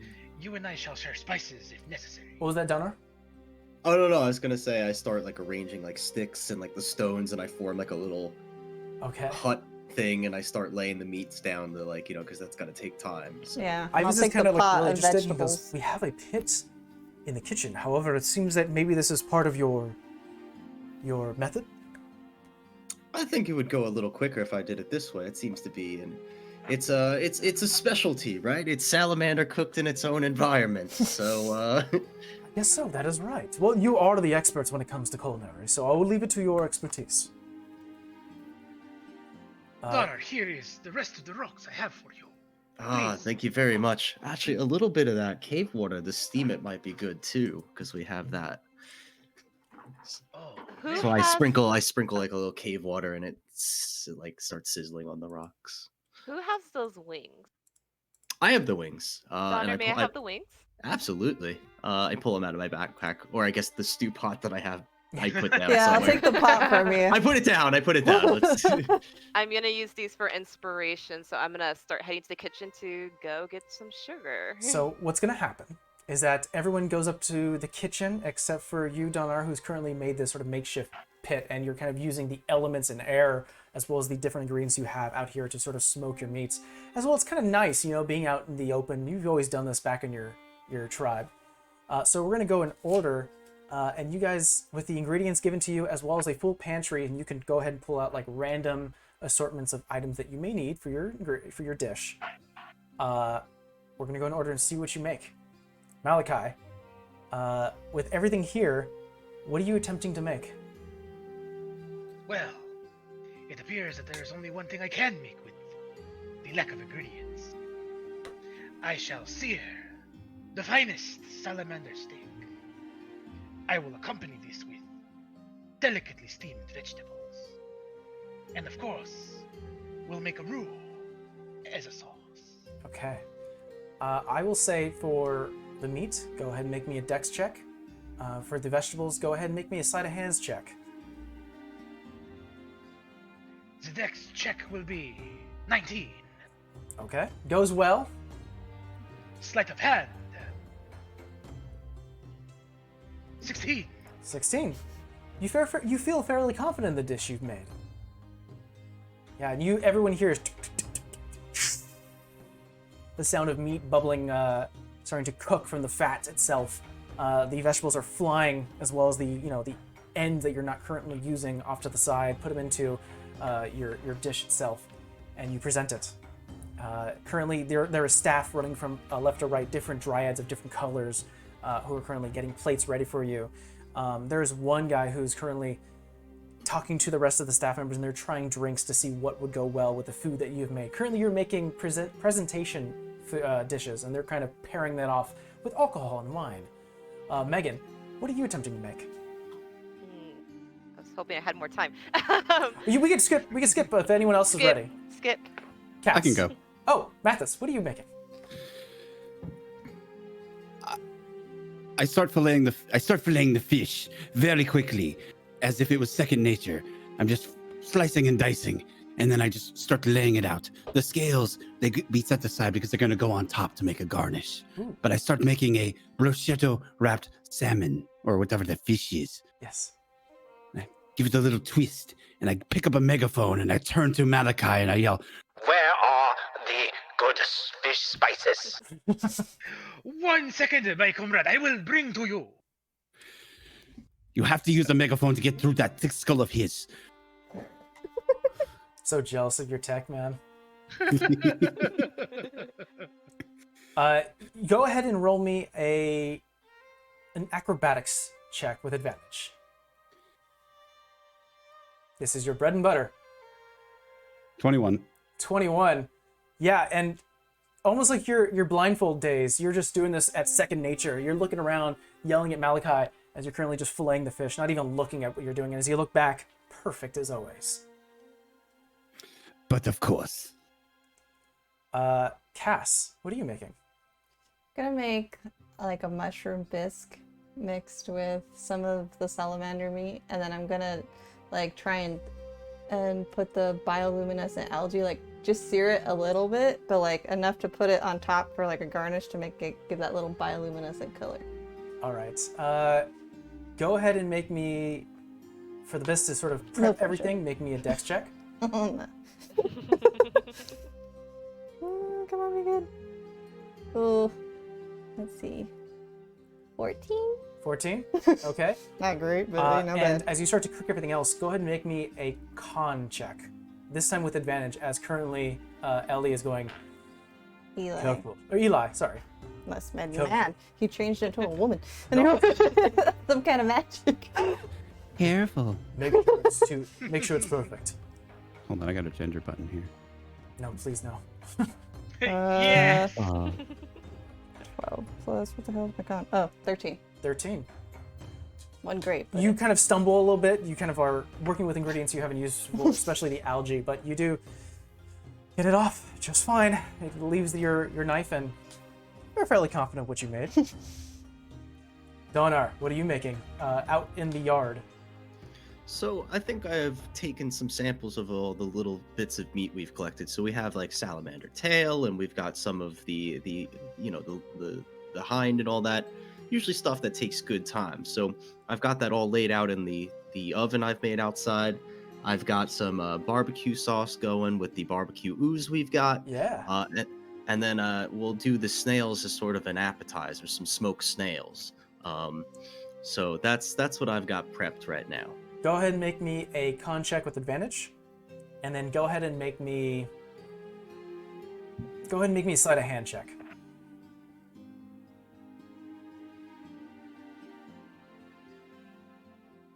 Uh, 9 on con and 18 on sleight of hand. Okay. You actually burn yourself as you're currently trying to cook everything, but you know what? This is passion. This is what you do. So you do take 4 points of fire damage. However, it's halved because you're resistant. But at this point, you guys are rushing for time, trying to make it, and you just go through the pain. Though your sleight of hand check does save you, as you currently are starting to put the snails in order, dressing them up, dressing the plate up, and then finally you take the meat out from the salamander and position it in, of course, a delicate way. May I interrupt? Yes. While I am filleting, I start humming and slightly singing the Song of Rest. Oh, So okay. people are actively healing while we're cooking. Hmm. I will say, you guys Appreciate. cannot roll your hit die, but because this is sort of Mathis's thing, you may do so. Except for you, Donar, you are outside. I'm outside. Yeah, I was about to say I don't hear anything. Oh no. So just Oh, roll a hit no. die. Yes. Go. No. Mathis is gonna roll. Oh, okay. So is it D4? I think. No, 1D6. Excuse me. Wah! 4. Oh, Hmm. I've also removed the shells from the snails, just as a point. Oh, thank you. I was keeping that in mind. We'll see when it happens. They're removed. They're discarded somewhere. All right. Everyone heals. What was it? 9? You said 4. 4. Everyone heals 4 points. I Thank you. am at maximum health, but I will tell you, you have inspired me. And for this, I thank you. And Megan, what are you making? Okay, so dessert will be a 3-course choice with tea.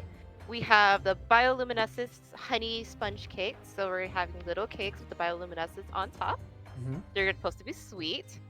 With that, we're gonna have the sugar mangus leaves. We're gonna use the sour apple syrup or ooze to shape as the wings that we collected. So the wings aren't our inspiration; they're not the food. Gotcha.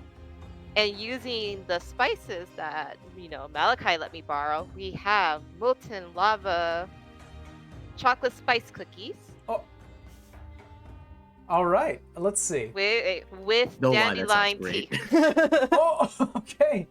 You're making me hungry. We knew that was gonna happen. That time well spent on that one. Go ahead and make me a dex check with advantage. And for the flair that you're adding to this, make me a performance check with advantage. Oh, thank God for the advantage of that. So Dex is going to be 14, Okay. and you said performance with advantage. Performance. Ooh, that's charisma. Hold on, and I think I'm proficient. I have a +9 in that. Oh, I that's have a right. plus 'cause 6, We're all charismatic, bard. man. The bard. so that's 22. And wait, do math. 24. 24. Yeah, expertly done. As you start to reach into the oven, pull everything out, and you start to dress and decorate everything together, putting the wings next to your dish, and everything just smells from your area, from your station, just sweet of honey and sugar. And already a lot of the other like dryads are kind of like, and already kind of like looking over like the ovens and just kind of like really intrigued at what you guys are doing. I'll say even you, Donner, you're kind of getting a crowd of other guests who actually are not of the cooking, like the kitchen staff or any of the royal staff. They're actually guests here to Just like- celebrate Queen Oak's 600th birthday. And a lot of them are like giving you space about 40 feet, but talking to amongst each other in like this primordial tongue that you understand. But definitely you can see their look in their eyes. They're very impressed. They're very so anxious. And already people are getting hungry. Now, I must say, as a chef, our job will not get complete if we do not taste each other's dishes. All You right. should Since I post it cannot just- taste I am okay mine, you with must this. taste. You must taste mine for me. I assume it is perfect, like usual. It will be my honor. I Uh, will taste your dish. from Malachi's dish, everyone tastes this earthiness, together with also this. Now you've sort of made like a crunch around the meat, and it tastes absolutely divine. Same can be Also- said. Oh, I did forget to mention, before I serve dish, fresh peppercorn and salt straight from the marsh coast. oh, there you go. Fuh. You're basically Emerald like- going bam. That's an old reference. No one understands anymore. It's Alive. been years since I understood. watched Emerald. Bam, bam. Same can be said for Megan. As you start to taste it, you just feel like the sugar is dancing on your tongue, and it is a very sweet dish. But though it's not considered overpowered, as currently the tea that goes with the service almost dims it down to a nice honey. From Cass, it is very earthy and like almost bassy in tones. What I think you included the mushrooms, yeah. So I was going for like a savory thing. It almost tastes like a pseudo meat, and then it starts to taste like if anyone's ever had like fried mushrooms. It is It's got a beyond little that. bit of the salamander in there mixed with that. I will say it almost has like an arcane twist to it, especially with the algae attached to it. It is the umami for flavor. As Donner, you bring your food, being accompanied by a lot of the staff going upwards so that it can be served. There's giant platters, and you see there's about like 8 different dryads who are currently following you, waiters in their own right, currently going up back to the kitchen and sort of laid out the spread, and everybody starts to taste it. It is savory. It has a nice honey barbecue scent to it, as well as taste. Absolutely delicious, and the meat just falls. It is so tender. Considering it tried to kill us, this tastes amazing. And Matt is Probably because it did try to kill us. That's what makes it taste it- good. It was well-earned deliciousness. And Mathis, unfortunately, since you can't taste your own dish, but everyone starts to tell you that with the hint of lemon and the fresh spices given to you by Malachi, it tastes like it came fresh from the ocean. Nothing is wrong with this dish. You see even the garnish that you've added to it almost gives like lingering taste to it, and it is absolutely divine. But of course, I chop and serve the little fish. Ivis currently walks back out and says, "Are we ready?" I think so. All right. I think so. Indeed. He signals you to bring your dishes out. You are led to a grand chamber. Giant tables all around, with currently being hosted from different dryads, satyrs, and other fae-like creatures who are currently sitting down ready for the meal. The waiters who are currently following behind you start to bring down the plates on each table. Glasses of illuminating wine and pearlescent drinks are served. You are given some as well as a celebratory drink. But to the king and queen, almost like if a tree was given life. Strong jaw and face, with hair of leaves reaching backwards into its ponytail. And then for the lady, the queen oak, her hair as well, almost these like grand vines reaching down to her shoulders. Each of them are wearing very royal sashes and clothes. They currently are poised, prim, and especially the queen is currently smiling as you guys currently walk up. The king addresses you all. Chefs of the Heroes Banquet, I thank you all for coming and for cooking for my beloved wife. Please present your dish. Each of you present the dish. Under my breath, I whispered to everybody, did we agree to, are we getting paid for this? I think it's just a reputation thing. It's a I reputation. do not I think so. That was. I see it as an honor thing. I think it's an honor thing. Honor doesn't put the food on the table. I thought you were gonna say doesn't feed the fish. Doesn't feed the fish. This is true. You actually are not allowed to leave from this table, as currently the king and queen start to sample each of your dishes. Just small bites, because they're going to get into the actual feasting in a while, but they start to sample each one. Each dish going from one to the other, their smile is being brought higher and higher. Who is the last dish they ate? Probably Megan, since it's a dessert.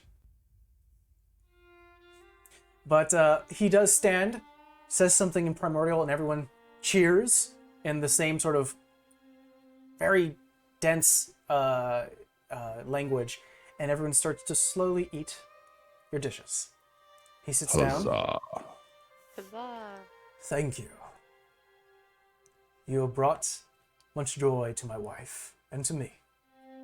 You do earn your title as the greatest chefs, in not only the material plane, but in ours as well. Perhaps some business arrangements can be done, but maybe after the party. You are then led back into the kitchen to finish up any remaining dishes you have to serve the rest of the party. We'll go ahead and fast forward for some time. But Ivis takes your hand and rushes you back to the material plane. It is currently nighttime. What is that, Mathis? Nope. I want to set up first. What would you like to do? No, I would like to. I would like what you're about to say. You guys are brought back to the delivery alcove that you guys have behind the your Hero's Banquet restaurant. Reaching into almost like his body, presents a giant jade-like gem. Payment. Is it during work hours right now? You can sense it's like nearing the end of dinner rush. I immediately start yelling and going inside and say, "What are you wakers doing? Get in there and start doing it." Yeah, he rushes to the door. Workaholic, that one. always. The Royal Oaks thank you once again. And perhaps in the future, we may have an establishment for you if ever the Queen and King desire your food again. That's very kind of you. We'll always have a seat for you here too. Thank you. And the honor is all ours. He takes a few steps back, reaches up and... I'm just holding the gem, smiling at Megan. It's like the size of a head. It's huge. It's like, ooh. It is not fish. I do not care. My question is, how are you supposed to split this? It is all. How did I take on your accent? I am so sorry. I knew it was going to happen at some point. We talked about this before. Yeah, we talked. It happens. Yeah. Now I'm losing my accent. I mean, we all own this restaurant. Maybe we could put it as It goes a mantle? It goes to the pot. Displayed? Like a mantle out front. Stolen. No, not out front. Okay, inside. Or in the Yeah, kitchen. Since we're always in Well, here. I do not know about you, but I know I have much trouble with those inside. So if you do not mind, I will make my way inside. So there are a few things as you guys head inside. Due to the rolls that you guys did in the very beginning, we start to notice that Cass, Donar, and Megan, all your stations are doing just fine. The shadows that you left there, the chefs who were taking your place, followed your directions to a T, and you notice that they're not doing too bad, but it is your station and you are back. It's still the dinner rush and you have a job to do. You go back in there and start to take over. Malachi and Mathis, you start to notice that this guy is wearing so much sauce and spice on his clothing that you can sense that he was carrying too much and just had a trip. Mathis, this guy is actually leaving bones in the fish. And there's been plenty of complaints, and you immediately rush him off, and you start to take over. Malachi, your damn spices again. I'm getting so many complaints. Oh. You. And so our story ends here, where we find out that the Hero's Banquets and its chefs not only impressed the King and Queen Oak and the royal court within the Feywild, but also, at the very last minute, saved their own stations for any kind of blunder. In the future, we find that not only was the gem situated within the kitchen, but also found that the gem also hold some special purposes. You are now allowed to go back and forth via the Feywild at will, as long as you're inside the kitchen. And not only that, as several years pass, you are also granted an establishment within the castle, where if anyone wish to sample your cooking, they must do so via invite, much like they do so in the material plane. Fantastic. And that is where we end today's story. Yay. Yay. And Now they I'm always hungry. heard Now I Mathis really want yelling at barbecue, Malachi. like really, really bad. Also, puppy. Puppo. Yeah, all the animals came out this stream. All the animals came out. They heard. They heard about the food. Aww. For That's a those good boy. who stuck They with were us, hungry. for those who stuck with us for the entirety of the stream, I would like to apologize for the numerous crashes. We found what was wrong with it, and we've corrected it to the last end. But those who have stuck with us, thank you so much. I hope you enjoy this one shot. I definitely hope to do more so in the future, and we definitely will. Thank you to all my players, really. Great job to all of you guys. And of course, to our special guest, Tom from Astral. Oh no, thank you so much for having me. This was a blast. Sincerely, you guys are great to play with. I'll play anytime with you folks. So Awesome. Oh, thank you. We'll take you up on that. Love you. Yeah. But once again, if you didn't know, Astral is a virtual tabletops platform that you can use for any type of tabletop RPG. You'd want to check it out going to, I think it's astraltabletop.com. Yep, Astral Tabletop. Google search will get you there. Yep. Or you can type exclamation point in the chat right now and be given the link. Thank you so much, guys. We will check you next Saturday as we continue off Magic and Mustad. We'll check you then. And Bye. before we go, if I may make a quick closer, Sure. Malachi would like to say the final thoughts. Okay. Oh Thank no. you for joining us, everyone. Oh no. And remember, friendship truly is the spice of life. Ugh. Perfect way to end it. Later, guys. Night, Unconscious. guys. Bye.